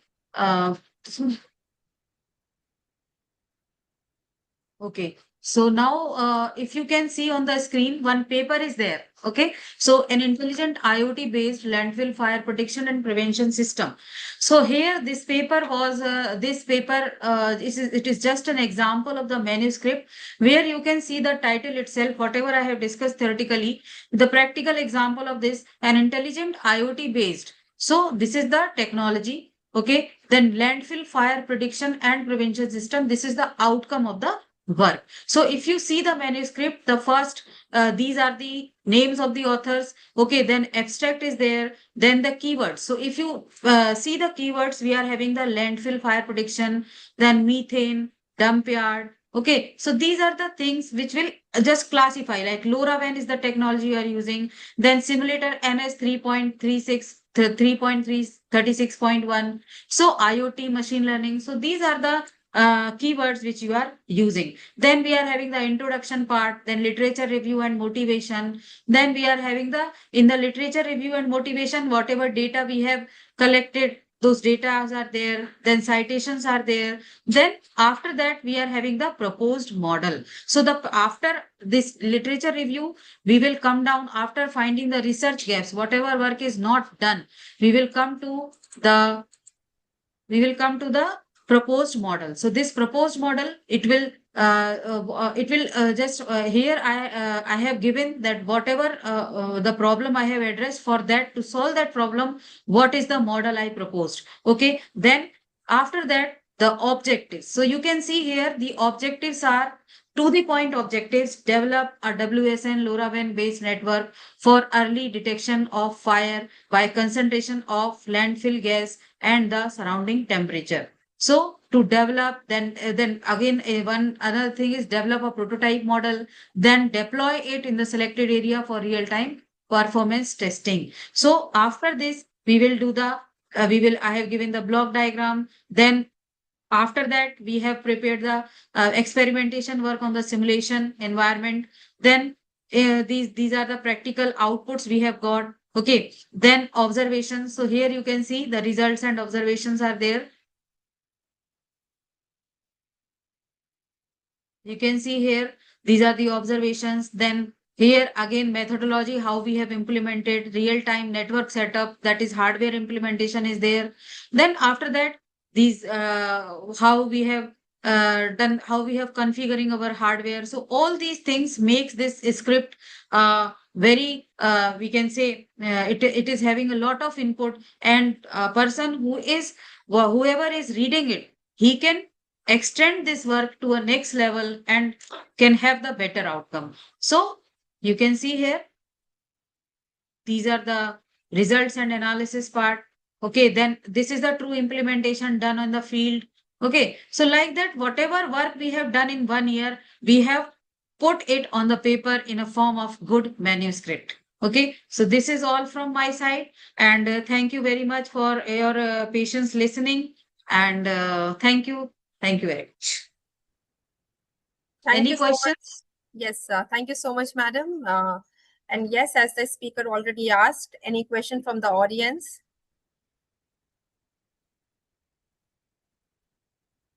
Ma'am, I think it was very well explained and very easy to comprehend. So thank you very much for finishing it right on time. And Thank you, ma'am. moving next, we have another expert here. And our next session focuses all on most of the essential skill for every researcher, effective academic communication. And it is absolutely my pleasure to invite Dr. Nishi Sharma. She is the head of Department of English and Assistant Registrar Administration of JSS University, Noida.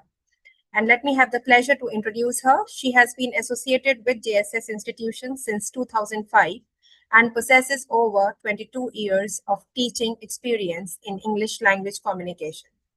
She earned her PhD in the year 2009. She completed her postgraduate diploma in management with dual specializations in marketing and human resources from Bharatiya Vidya Bhavan, New Delhi, where she was awarded the bronze medal for outstanding academic performance. She has also received a UGC scholarship during her graduation. Dr. Sharma academic and research interests include technical communication, brand communication, English language teaching, and Indian writing in English. She has presented many papers at national and international level. As a recognized PhD guide at JSS University, her research supervision areas include brand communication, English language teaching, human resource management, and organizational behavior, reflecting her interdisciplinary approach to language and communication studies. So we wholeheartedly welcome you and request you to kindly address the participants to deliver your expert lecture on effective academic writing and manuscript editing. Over to you, ma'am. Thank you, Ranu ma'am. Is my voice audible? Yes, ma'am. Thank you for this wonderful introduction. When you were talking about me, it was very difficult for me to even recognize that it is me. Thank you. By the way, let's start with academic manuscript writing, editing. The language aspect of it I have to discuss here. So, is my slide visible here? Ma'am, we can only see your window as at the moment. The slide is not yet visible. Okay, ma'am. Let me share it then. It is now? I believe I am sharing the screen. Yes, ma'am. Yes. Right. So I have to talk about how to write manuscript that already Gayatri ma'am has discussed, the structure and all. I need to talk about the language aspect of it. So everybody knows that academic writing, when it comes to a manuscript, it has to have a purpose. The purpose, that is a hypothesis. When students who are, there even one thing has to be checked. Your hypothesis has, when you're, finalizing your objective or hypothesis, that has to be single. One, many objectives there in a hypothesis or many objectives there. When you're writing a paper, is not going to lead you anywhere.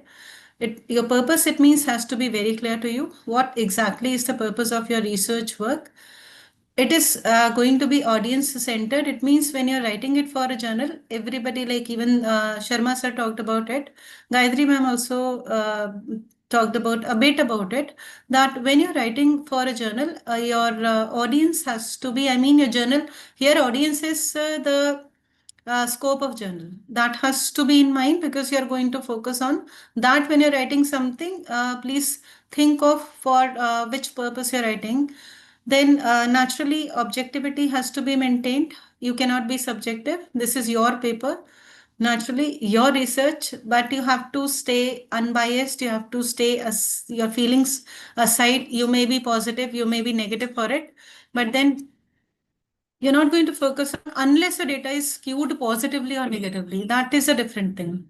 So it is based on, even Gayatri ma'am talked about, it has to be based on facts only. Statistical data has to be presented. Anything which your hypothesis does not support, that has not to be written in that. It has to be well organized. Organization of thoughts is important. And talking about the features of language, what all should be there in a language aspect. Clarity should be there. You need to be clear what exactly has to be written there. Your idea has to be kept clearly, precisely. Any vague expression is not meant for academic writing. That is anything which is abstract, which is not concrete. You can say high. High has to be, high word is an abstract word. That has not to be used here. You have to use specifications, tangible things. Intangible idea is not going to lead to clarity. One word, in case you know that every English word has two meanings, denotative and connotative. So contextual meaning, if you talk about only authors and poets, they have this right of writing anything because you are now starting writing part. So when it comes to academic writing, manuscript writing, please do not go for, because you people use that high flown thing, idiomatic words, pompous language in your day-to-day life. When it comes to but academic writing, your vague expressions will not be given place. You have to be very clear. Every sentence, every word should give that one meaning. It means denotative meaning, that is literal meaning. Contextual meaning or connotative meaning, we're not going to go for. You will not be writing anything which leads to something else. Anything which is, say, irony, satire, any such thing which is a literary device is not going to be given place in academic writing. Direct, simple language has to be used. Complex vocabulary is not going to be used. I have written a very simple example to prove what exactly is clarity and how to attain clarity. The statement is that experiment yielded results which were somehow significant. When you say that is going to be good, fine, but there is a better expression to it. That statistically significant, as I said, intangible things will not be written. Intangible expression is not going to be written. So please be clear. The statements when you're writing, all these statements, every idea will have to be clear, and you're not going to repeat anything which is already stated there. Simplicity of language, I started with. Refinement of expressions is perfectly fine when it comes to literary writing. But this refinement of expression is not going to be good when it comes to a manuscript, that is academic writing, a research paper, a technical paper. Because in a technical paper, you're not going to write any statement which is not simple. You're not going to write any word which is not simple, which is difficult. Because in your daily life, if you write about it, then it is going to be appreciated. But when it comes to technical technical paper, it is not going to be appreciated. Please replace any word which is not familiar, which you think is not very appropriate here, because this word can give something else a different meaning, or this is not simple. So that word has to be avoided. Readability, I already told you people, that has to be maintained. You need to know you're writing for, say, a field of science or technology. You're not writing it for somebody to read and interpret different meanings out of it. So if you write something which affects readability, is going to affect professionalism. Verbosity, pleonasm, all that has to be avoided. So please, cluttering phrases when it comes to idiomatic phrases, phrasal verbs, any such thing has to be avoided when it comes to technical paper, research paper, which is based on technology. Please avoid verbosity. Stay simple, write simple. If somewhere you read that it is going to be difficult for somebody to understand, if it is difficult for me to understand, it is going to be difficult for the other person to understand. Right? This is what generally people they think. No, this is the reason I said readability. It means when you're reading it, you need to keep in mind that you place somebody else on a place and think of, okay, if the other person, without knowing this field, is going to read this, is the person going to understand the language part of it? It is purpose driven. I already started, when I started this presentation, I started from there only. Your technical paper is purpose driven. Keep in mind a purpose. Your language, that is pompous language or show of language, in general life is okay, but when it comes to a research paper, that's not going to be considered good. Accuracy again is a feature, right? Anything which is incorrect has not to be given. Anything which does not exist, your statistical data is suppose sample accuracy means, again, sample size is suppose you are collecting data from 150 people, students, or 150 people, and later you think of exaggerating it because people they do it, that is you increase the number, right? That's I believe it's not going to be good, and it is against ethics also. So please understand, along with language simplicity, accuracy of facts is also an important feature of it. So next comes to precision. Stay precise. It means stay exact, right? Because when you're writing, suppose approximation is not a feature.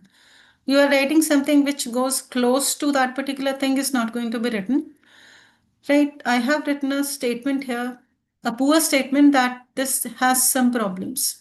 Again, this is not a precise explanation of this particular thing. Machine having a problem, anybody can understand it.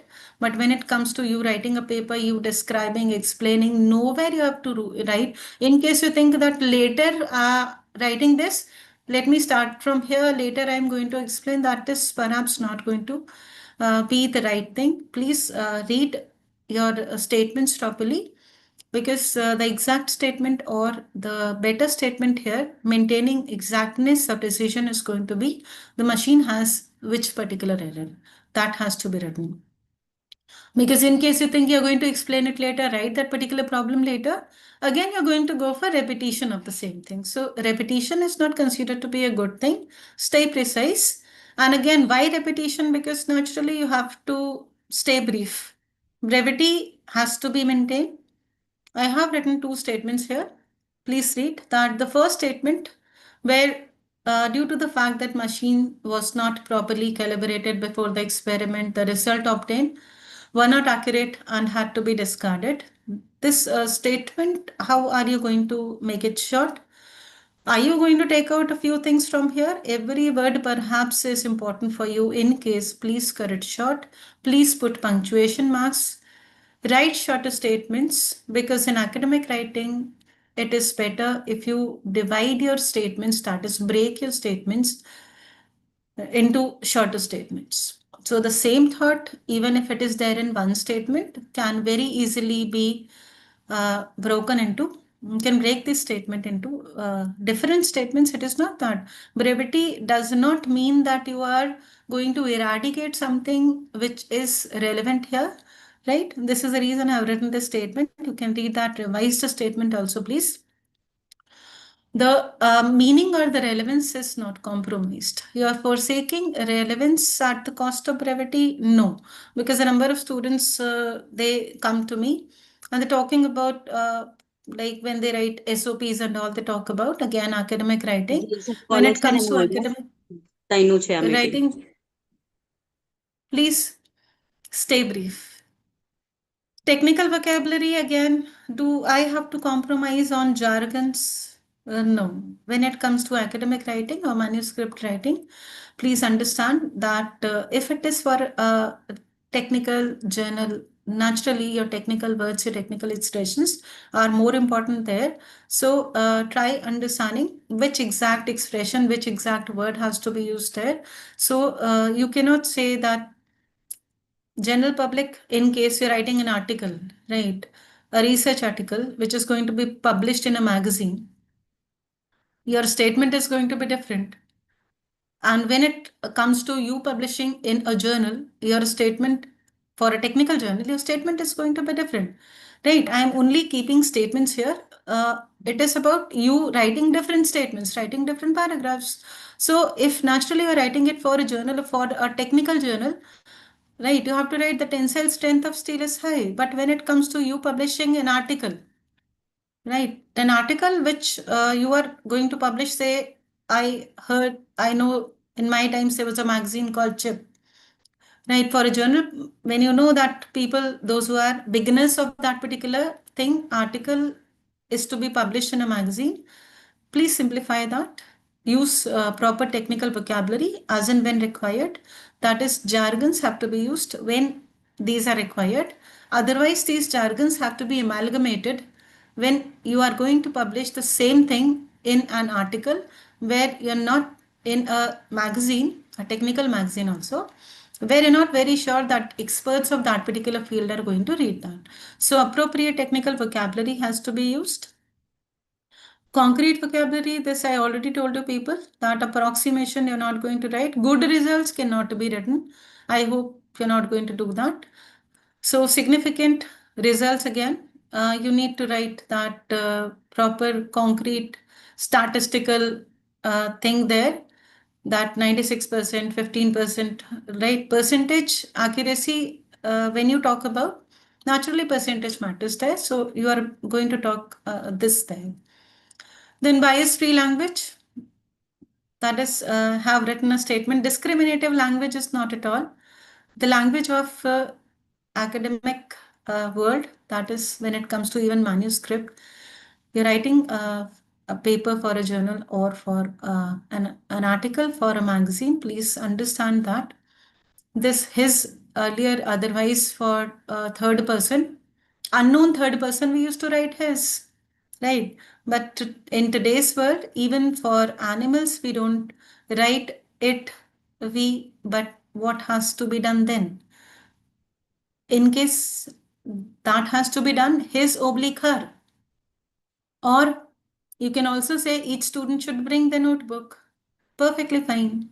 Though grammatically it doesn't go exactly along with each this there, but then because you have to avoid that discriminatory language, try understanding this has to be written this way only. I mean, the statement has to be revised. If you're writing any such statement, please try doing it, because when it comes to academic framework, this kind of writing, wherever you are discriminatory, that has to be avoided. Coherence is again important. That is, a logical order has to be followed. A very simple statement here, that naturally a machine was inspected first, repaired later, tested later, and approved finally. Now you're going to say that this is the way I'm going to write. No, it is not only about coherence, it's not about only statements, it is also about paragraphs. So I'll be talking about when you are developing a thought, how exactly are you going to develop a paragraph? Fine. But a logical order has to be developed in a sequence that has to be done. So please maintain that coherence, that is unity of language first and unity of ideas later. You cannot compromise coherence at any cost.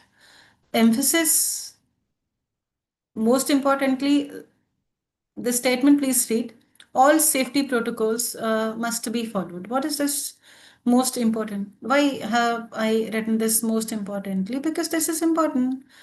Somewhere you have to write that if something is important, why capitalization was earlier trend. Now we do not see anywhere in academic writing capitalizing anything, right? Now it's not the trend. So what we have to do is, please use that phrase, use that word, which is somewhere going to say that this is an important statement for you. And moreover, nevertheless, forever, all these transition phases or words I have written here when these are to be used. But then if something is important, please somewhere do not let that word mingle in the paragraph just like that.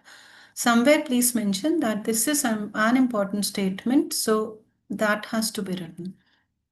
Effective statements, when to write active and when to write passive. Generally, people, they say that active voice is the voice of academic writing, manuscript writing.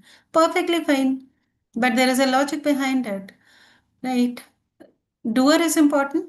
When action is not important for you, when the doer is important for you, then naturally researcher analyzed. Researcher is what? The doer. He analyzed something, it is active voice. But every time active voice cannot be used. Right? In your experiments also, when you write your experiments, you use passive voice. When the act becomes more important, and in a research, generally, largely, widely, mostly, act is more important, that doer is not so important, right? Because the project, this is a mistake here, he project, no, the project was completed by the team. This by the team is understood here. Everybody knows in case you converted or you took that conversion of active to passive seriously, I hope you know that this was done by me. This by me you're not going to write. This act was completed. That's it. That is more important for you. Your research is more important for you. The task is more important for you. So as and when required, please write active voice. But largely, passive voice is to be written because the task is more important. Sentences again. Your sentences have to be short. When I told you people about brevity, that already I told you about that your sentence, a long sentence, a lengthy statement can be converted, can be broken into shorter statements. So effective sentences means shorter sentences. Simple sentences. Now next is paragraph writing.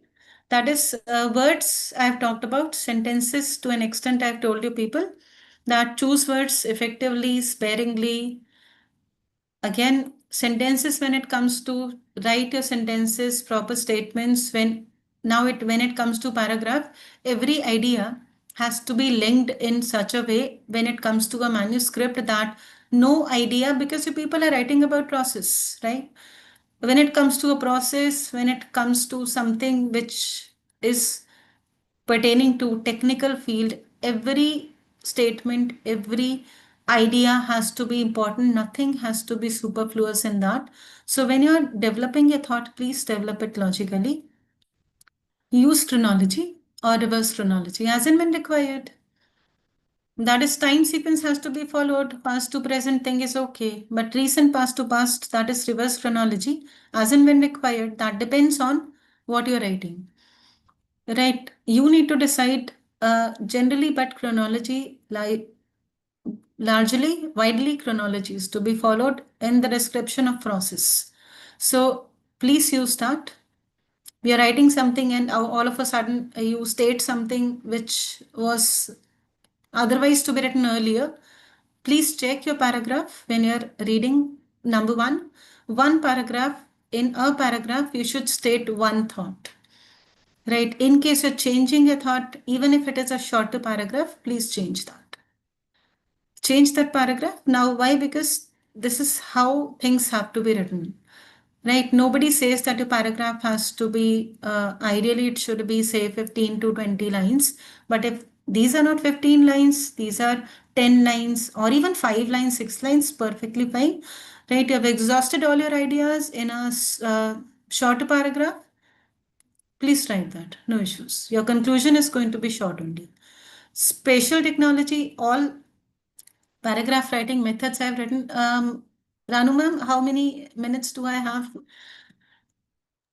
Because we have almost reached to our level. So you please, fine.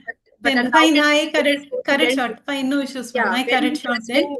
Yeah. So thank you. fine. When it comes to your inductive order, deductive order of developing paragraphs, your topic sentence is more important. Write that initially, as I said. Say that this is, and after that, I mean the topic statement first, and after that, when you explain the topic statement, that becomes expository writing. And generally in scientific writing, we use expository technique. That is when you explain. You're writing your derivation initially, and after that, you're explaining every word from that formula, from that derivation. That becomes expository technique. So use that technique. When you're using that technique, be sure of not writing anything else in that paragraph. When you're defining, explaining a topic statement, that is deductive method, write your topic statement initially, and please explain that give supportive ideas. You're not explaining it. Supportive ideas you're giving. So deduce or in inductive order, whichever order you're writing, please be sure of. Why am I asking you to be familiar of these devices of writing paragraph? So that you understand that when I'm writing something, my topic statement should be kept later or not. If it is something which is new, right? You're writing, suppose your research is very, very new, and you know that it is not very easy to convince people about it. You write your experiment and all, and after that you write your research thing. That is what generally people do. I mean, inductive order is for when you convince people first, and after that you keep your topic statement. Deductive order, when the research is so prevalent, so popular, so many things have been done, and then you start talking about it, which is not very new to people. They are going to understand it easily. So the inductive method for that transition, I already told you people about. Other things, we are running short of time.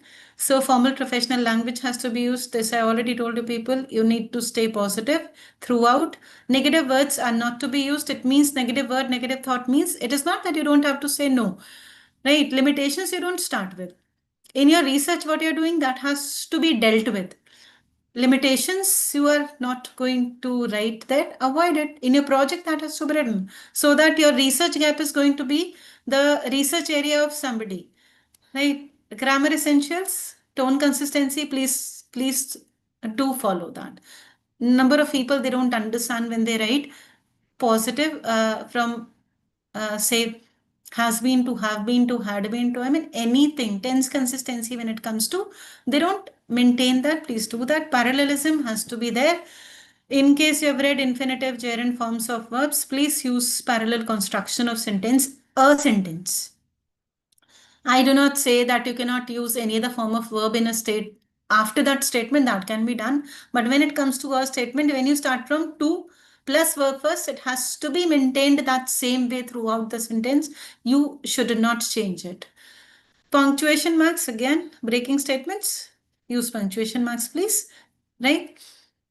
Language errors, readability, already because Gayatri ma'am talked about all that, what has to be done. And in the paper which she was showing you on the screen, I believe that readability for that, everything was prominently displayed, right? Editing and proofreading, any other time we'll talk about it. Thank you so much. Thank you, ma'am. Any questions? Thank you so much, Dr. Nishi, ma'am. Any questions from the audience?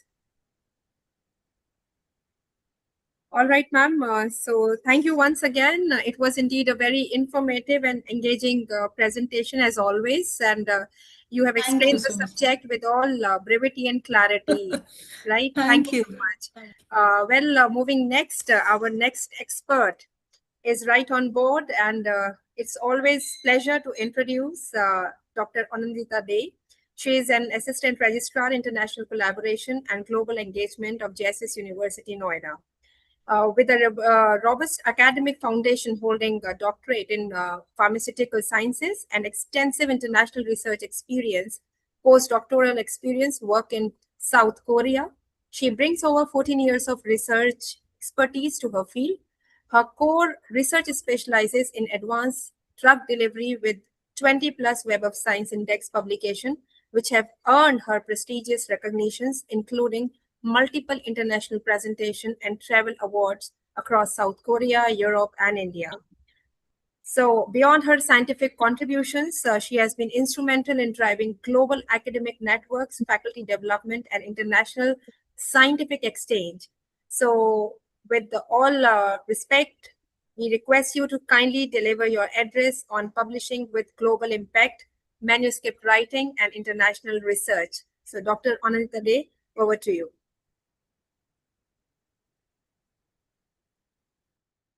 Thank you so much. Hope I'm audible to everyone. Yes. Okay. Thank you so much, Ranu ma'am. It's always hear from you every time my own praise, but okay. Thank you so much for that. So guys, over here, I will not take much time for you guys. Over here, I'm going to discuss the publications, but not in the national level, how you can take out your publication to an international level, and what are the methods you should follow to take out your publication in the international level. So for that purpose, hope so I still have some of the active listener in my group, and for that I am sharing my presentation with you guys. Is my presentation is visible to everyone? Yes, Dr. Okay. So if we talk about the, is it the full slide, or I can only see the part of the slides? Yes, it's visible, Dr. Day. It's absolutely visible. Okay, thank you so much. So my topic is for the publication with the global impact. So first of all, understand why the global impact has been needed. I think you are very much familiar what do you mean by the global impact. Global impact means where country you are belong, you are correlating or coordinating or joining with other country and doing the publication with a multidisciplinary country system. So why this kind of the system is needed? So I will start with a small of the statistics. You can see here are the two images has been there. One is over the red bar, another one is the blue bar. So blue bar are basically indicating the global mean, indicating the domestic. Means if you see China, so China have around 7 lakhs or 75,000 of the publication every year. And in the data of the 2022, so over there, they are mostly of the domestic. But if you see the red bar in the case of USA and China, these are quite bigger compared to the other countries like India, Italy, Canada, France over here. And you always know whenever you are opening any kind of the publication, you will find one Zhang et al. Or Wang et al. So it has been clearly indicating whenever there is a Chinese publication, you definitely will find a US publication along with it or a Canadian publication along with it, by which it is not only impacting their domestic research, but always it is able to showcasing into the global medium, as well as they are able to prove themselves one of the reading publication system as well as the research country among the world. So a publication with the global impact not only making your own country flourish, simultaneously it is making yourself in the stage of the globals. So now we'll go with the another advantages. I think most of the people are very much familiar with that of the 2% of the scientists. This 2% scientist, if you go back in their list, you can find it out. Most of the scientists never compile or present in an individual one. They have done in a multidisciplinary manner with the collaboration with the other people as well as of the other country. And the third advantage is, now currently we have a list of publications or the list of the grants where the DST and DBT is predominantly giving the funds. Among them, the 70% are been dependent with the collaboration with the other countries. Among them, you can see I have make a small AI presentation. And in the AI presentation, you can see there is the US is the predominant, simultaneously Germany, Japan, and there is a Europe. In the case of the DBT, Switzerland, Europe, USA, and Australia as a predominantly where the calls have been coming and the huge amount, it is not in lakhs. The grant money has been in crores, what both the government are spending on the research progress of the India. So now here is the global impact, how you can create, because if you only published, that is not only go for give you a research grant. So for that purpose, what we have to do is we have to create an anatomy of the publication. I think this is the slide which has been very much well explained by Dr. Gayatri. I will just show you a model how your paper should be when it is coming to a publication system. You see, there is a kind of fish method, means a kind where the how much potential impact should be given when you are writing a paper. Your abstract result should be of the minimal, whereas your introduction and methodology should be elaborated to showcasing what is the novelty of your paper. And again, the discussion have to be very predominant, where the detailed data from the collaboration you have to mention. And don't forget to always add up, take out your home message, means what is actually impact for the multiple country collaboration in both the country, what the results impact you are giving. I'm not going to explain about this one because each and every person of this conference have told you about this. What should be the right journal choice? Just be careful with the pediatric journals, which are the best red flags not to be chosen, where they are easily accepting or your fake impact factor matrix has been given. They are taking the money or been publishing your data and the next day. Try to avoid those kind of the journals. Now, how to build international research collaborations. I'm a part of the international collaboration of JSS University Cell, and I'm very closely working with them. So the first and foremost method is formation of the MOUs. So I will give you examples, whereas the current MOUs already JSS University is having with the Flinders University. I will definitely give a big thanks to Dr. Ranu Pandey for this. She have worked very hard on the Flinders University one. Simultaneously, we have with our sister concern with the JSS University Mauritius. And currently, we are in talk with the Ho Chi Minh University, Vietnam. And already we have an established connection with the STIA. And not only these universities, we have done the MOUs, we are collaboratively working on then writing the publication also. Now, second, we have our faculty and the student mobilities, means we are exchanging the students. So I am also have gone through it is, I will take my privilege and thanks to JSS University that sent me to the Aju University in South Korea for completing my postdoctoral research. Simultaneously, STIA also a part of the student exchange with that of the JSS University and is also a partner of the collaboration for the publication and the grant writing. We are also working on the joint grant applications with the present publications as well as the grant writing systems. Now, if we want to build up, I think the best place what Dr. Sanjeev have told us, that is the conference and the society networks. So these are the few glimpses which already JSS have been taken place, and you can see from there that we already came up a large number of the publication. So it is not like that it is a theoretical what we have to do and how we have to do. I think in every speaker of that one have told you in very detailed. I will tell you the practical examples how we can go. Like I have my own students who have gone to KSMO and JSM in the South Korea, and currently we are in a process of writing the articles with them. I know very well Dr. Gunjan Vasne, who is a part of IEEE and attended so many of the conferences. And in the next slide, I have seen by the connection of the publication, we have a global impact of the JSS University. Simultaneously, the Bhutan delegates is very famous. That is, they have come to our India and JSS University, and currently we are in the collaboration talk. Dr. Bharat Bhusan has been there, who is the next speaker. He is also a part of the global research.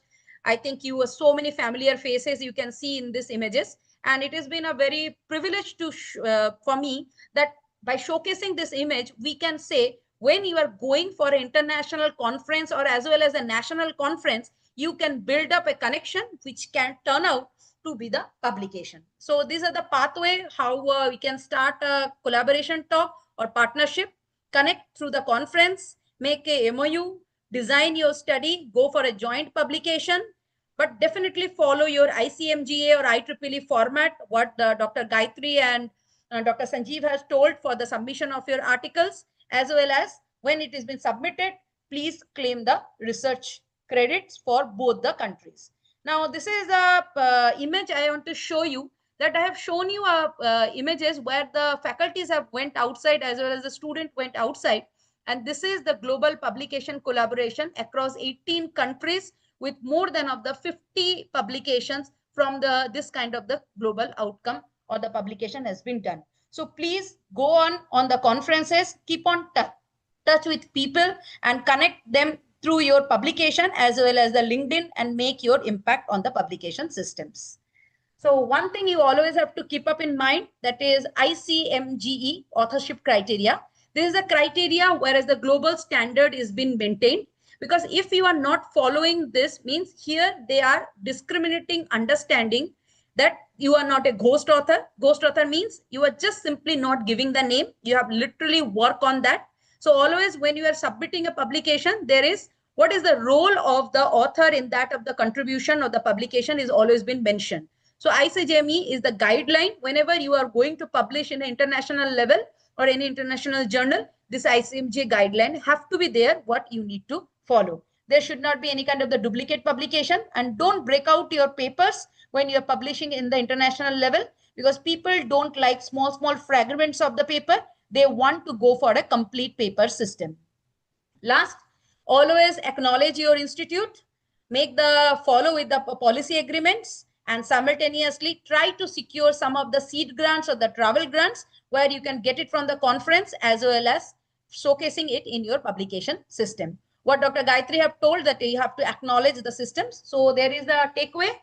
Write a global reader, be a global reader, go for a read of high journals, make formalized partnership by the MOU or by your own conference systems, agree for the authorship upfront, and make impactful publication to showcasing your talent as a researcher. Thank you so much.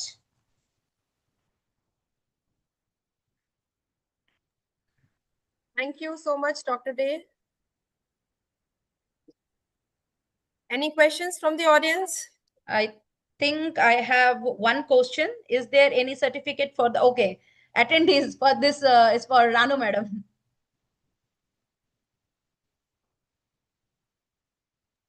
Okay. So I think there is no questions, so I can take a leave. All right. So thank you so much, Dr. Day. Thank you. You have undoubtedly expert, on all international collaborations, research, visibility, and global academic partnerships, and you have truly provided some valuable directions to all our participants. So thank you so much. You come out with all key aspects and great clarity on your topic. So Thank you so much, ma'am. All right, so moving towards the last final expert lecture of today's pre-conference program, it is my pleasure to invite Dr. Bharat Bhushan Sharma, Assistant Professor, Department of Electronics and Communication Engineering, JSS University, Noida. He has earned his PhD degree in the area of biomedical electronics from Jamia Millia Islamia in 2018.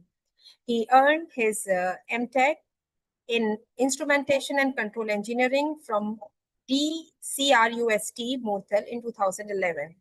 And he obtained his Bachelor of Engineering in Instrumentation and Control Engineering from Rohtak in 2009.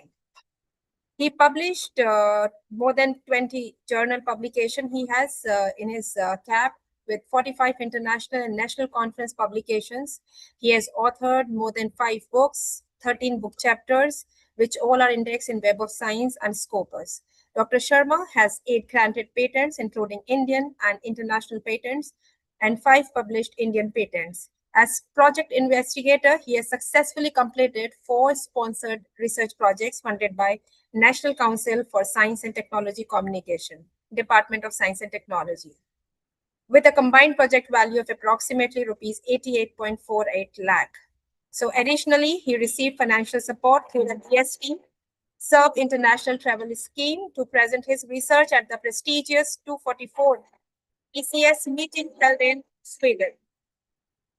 So with all such expertise, may I now invite to deliver expert session on formatting, reference management, and submission through Microsoft CMT. Dr. Sharma, over to you.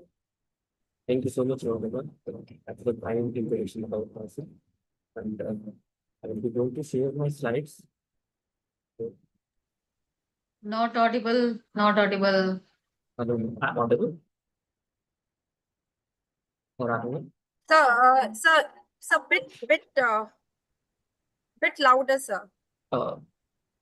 Hello, I'm audible, sir? Now, yes. Okay. Yes, Okay. So my slide is visible to all. Is it visible to all? Yeah. Yes, So, yes, it is. okay. So I will be talking about the formatting, measurement, and submission through CMT. So I will be not taking so much time because most of the content has been taken care by the previous experts. So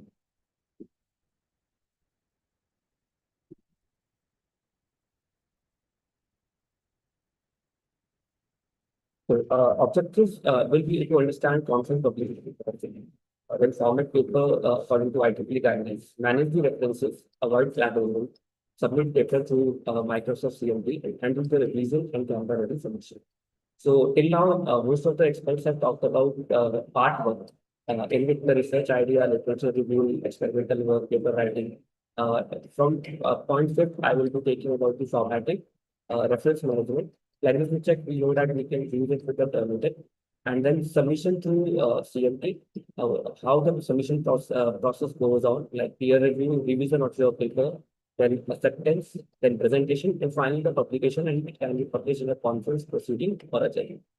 So component the research paper is already discussed by Dr. Gayatri ma'am. So these are the common mistakes which students do in their writing a paper. So they generally use different formats, different fonts, wrong margins, low quality images, inconsistent headings like title, heading, then heading of the abstract, heading of the introduction, improper equation numbering. Like sometimes they will not give the number of the equation, and they will also not use it with the content also. This is the figure captions. Reference are sometimes not set. So in an IEEE paper format, generally we use A4 size, 2-column format with a 10-point times new Roman. Proper margin as per the IEEE given format. Figures should be centered and tables should be maintained. And equation number also should be given. And reference should be in the IEEE style, which has already been discussed. So this is the basic one example of how a paper, first page of a paper look like in an IEEE. So it consists of the title, which is about 24 field. It consists of name of the authors, abstract, keywords, and then introduction part and other headings which are required in the paper. So some of the key guidelines which we can see for our IEEE paper format, that the formatting should be done in a 2-column with a Times New Roman 10 point, including a byline about the abstract and a set of keywords. It is already talked about, and placing any figures, tables, content at the top of the column so that it should be not in the middle. Otherwise, 2 columns will be distinct. Following the appropriate heading style for any heading you use. Also include all the references which are cited in your context at the end of the paper. And also do not include the page number in the IEEE form.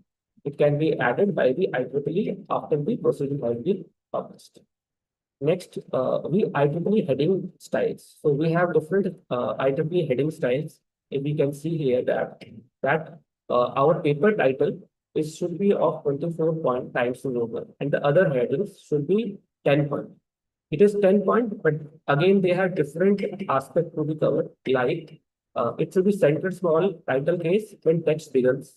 It should be left aligned italicized title case, and then if it is again used in the level 3 text heading, then it should be intended like shown in third form. Also, level 4 text heading should be intended like this. And lastly, if some components like acknowledgements are there, then should be centered small caps title. So these are some basic heading styles which should be used by the students to put it in their conference assignment.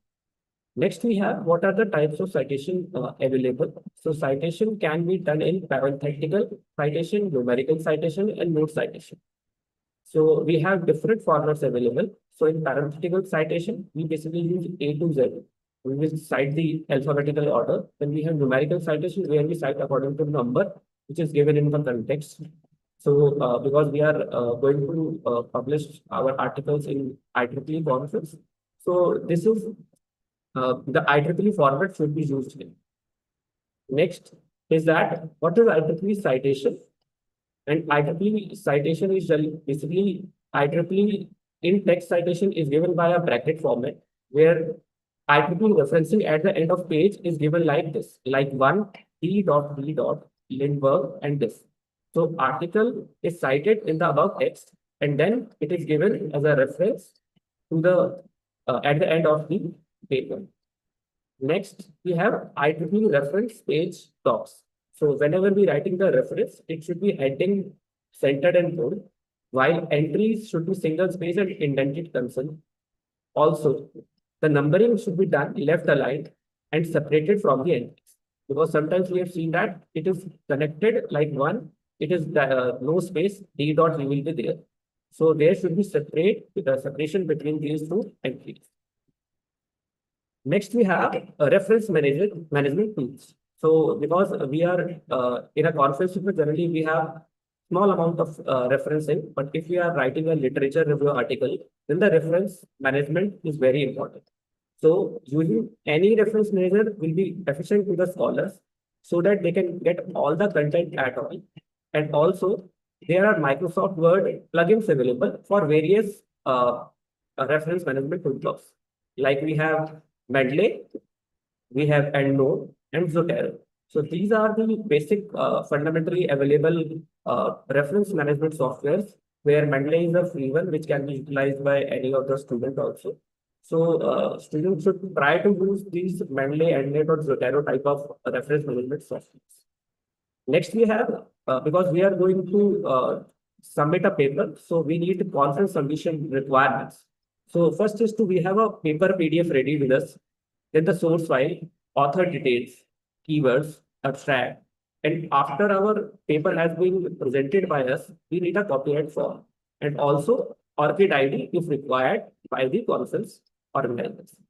And what should we avoid? We should avoid plagiarism first because it is good practice to write in your own words, cite where every source which you are using.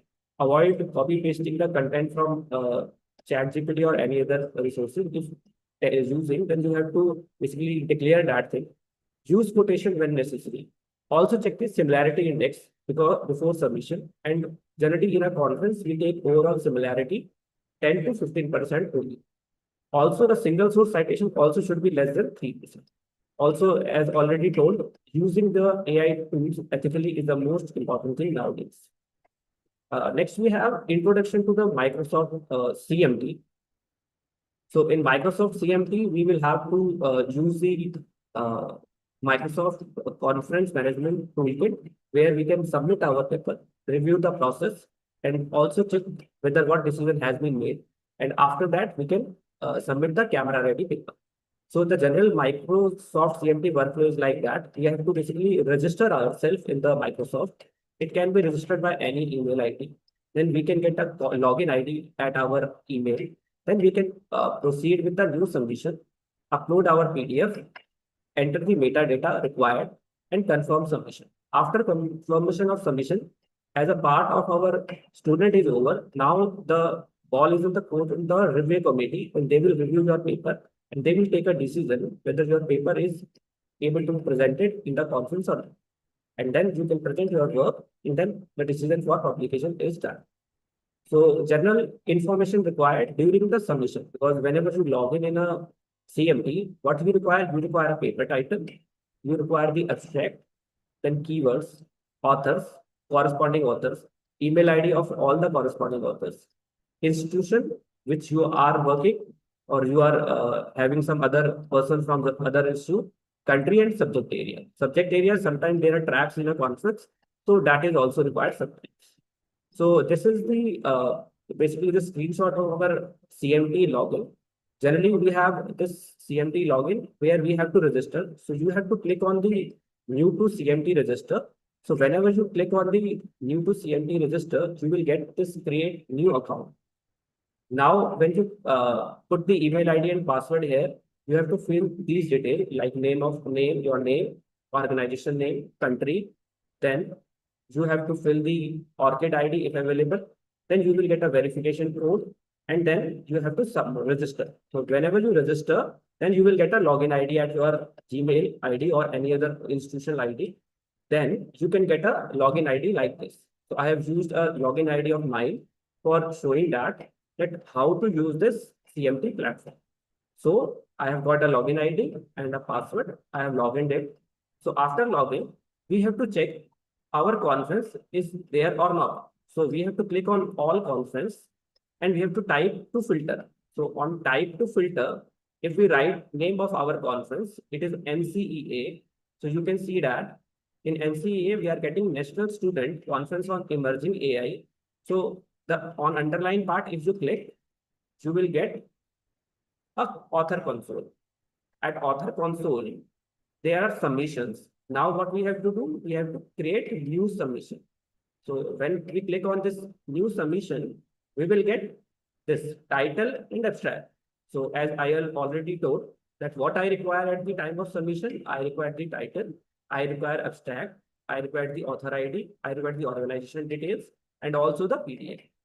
So first, what we have to do, we have to write the title, and then we have to fill the details about the abstract, and it should be 2000 characters. Then we can add the author detail, like primary contact. For example, there is a single author, then we have to write like this. But in case we have more authors, then we have to click on add. And when we click on add, we have to fill the details. And after that, we can see that one more author is added. Similarly, we can add more authors. And then what we have to do, we have to upload our file, PDF file. We can drop down or we can upload. And whenever we click on submit, then we will get this notification like this, that your file has been uploaded like this. For example, I have uploaded this file. So it is visible that this PDF is uploaded. So when I click on submit, I will get a paper ID like this. So here we can edit the conflict of interest as already told by the various experts. Paper ID is there, and I have submitted a paper in a particular paper title. So when we done with this, if we click on done in the right and left hand corner, then we will get the detail of our submission summary. So here we are getting a submission summary. So paper ID is 21, paper title is this, and abstracted this. We have created on this and last modified on this day with the author detail, and then we have the submission file shown here. So after this, our paper is now submitted, and now we can check whether the paper has been reviewed or not. So I have tried to submit it in a recent conference. So it is showing that I've done the submission. Until now, it has not been started for the revision or any other purpose. So with this, we can basically upload the paper on the our CMT launch. So common submission error we should avoid are wrong PDF, other format file, missing author detail, wrong keywords, incomplete abstracts, formatting errors, incorrect references, and date submission. So we should avoid all these things, and we should follow the best practices to get the insight of our conference, like using the IEEE template, check grammar while submitting, check the plagiarism, verify the references, and also upload the camera-ready paper online. So with this, I welcome all the students to participate in this national conference, and I'm ready for any questions from the students. Thank you.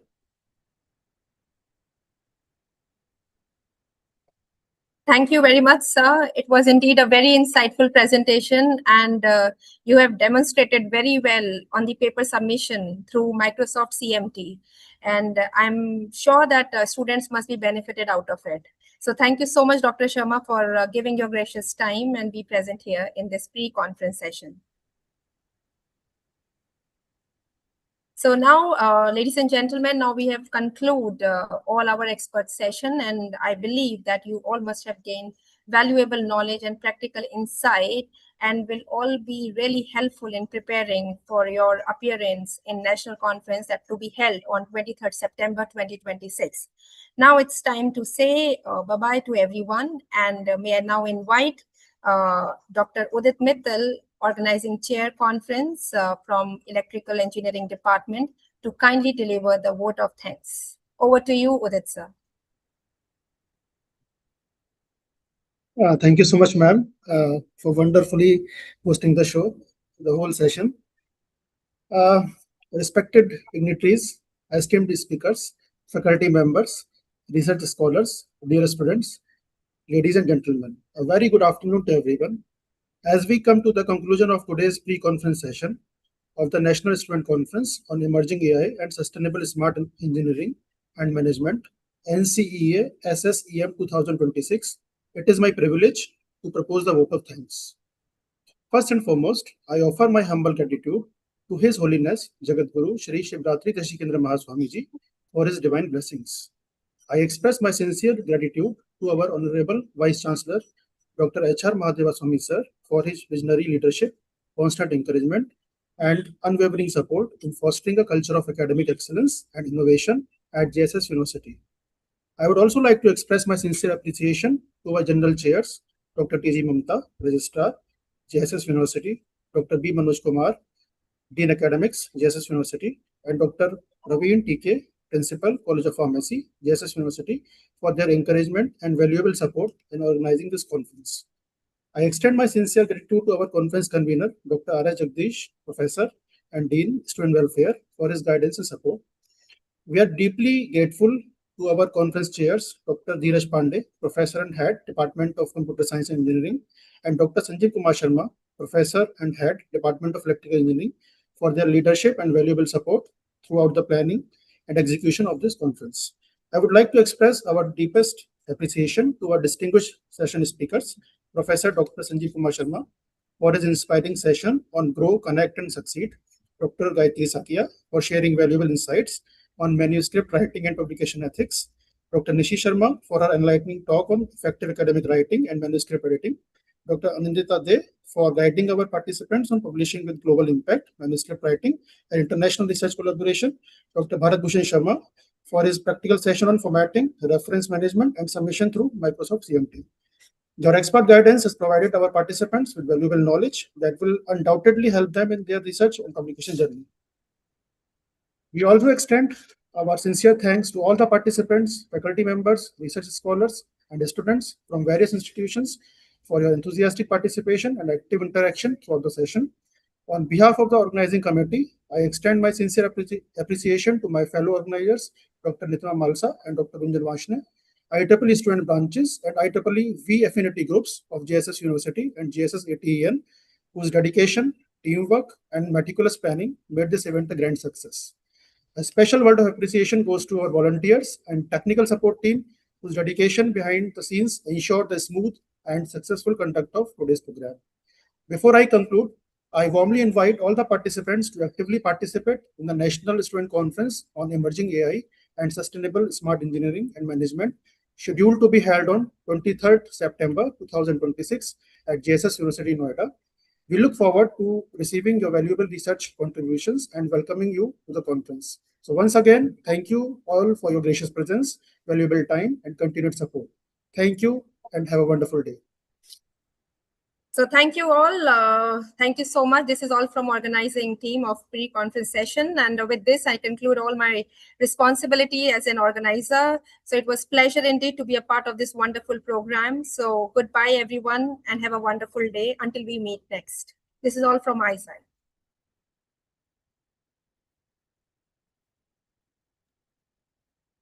So may I end the meeting from my side? Please confirm, organizers. Sir, we are done with the meeting. So I am ending and signing off for the day. Thank you. Thank you very much. Thank you so much, sir.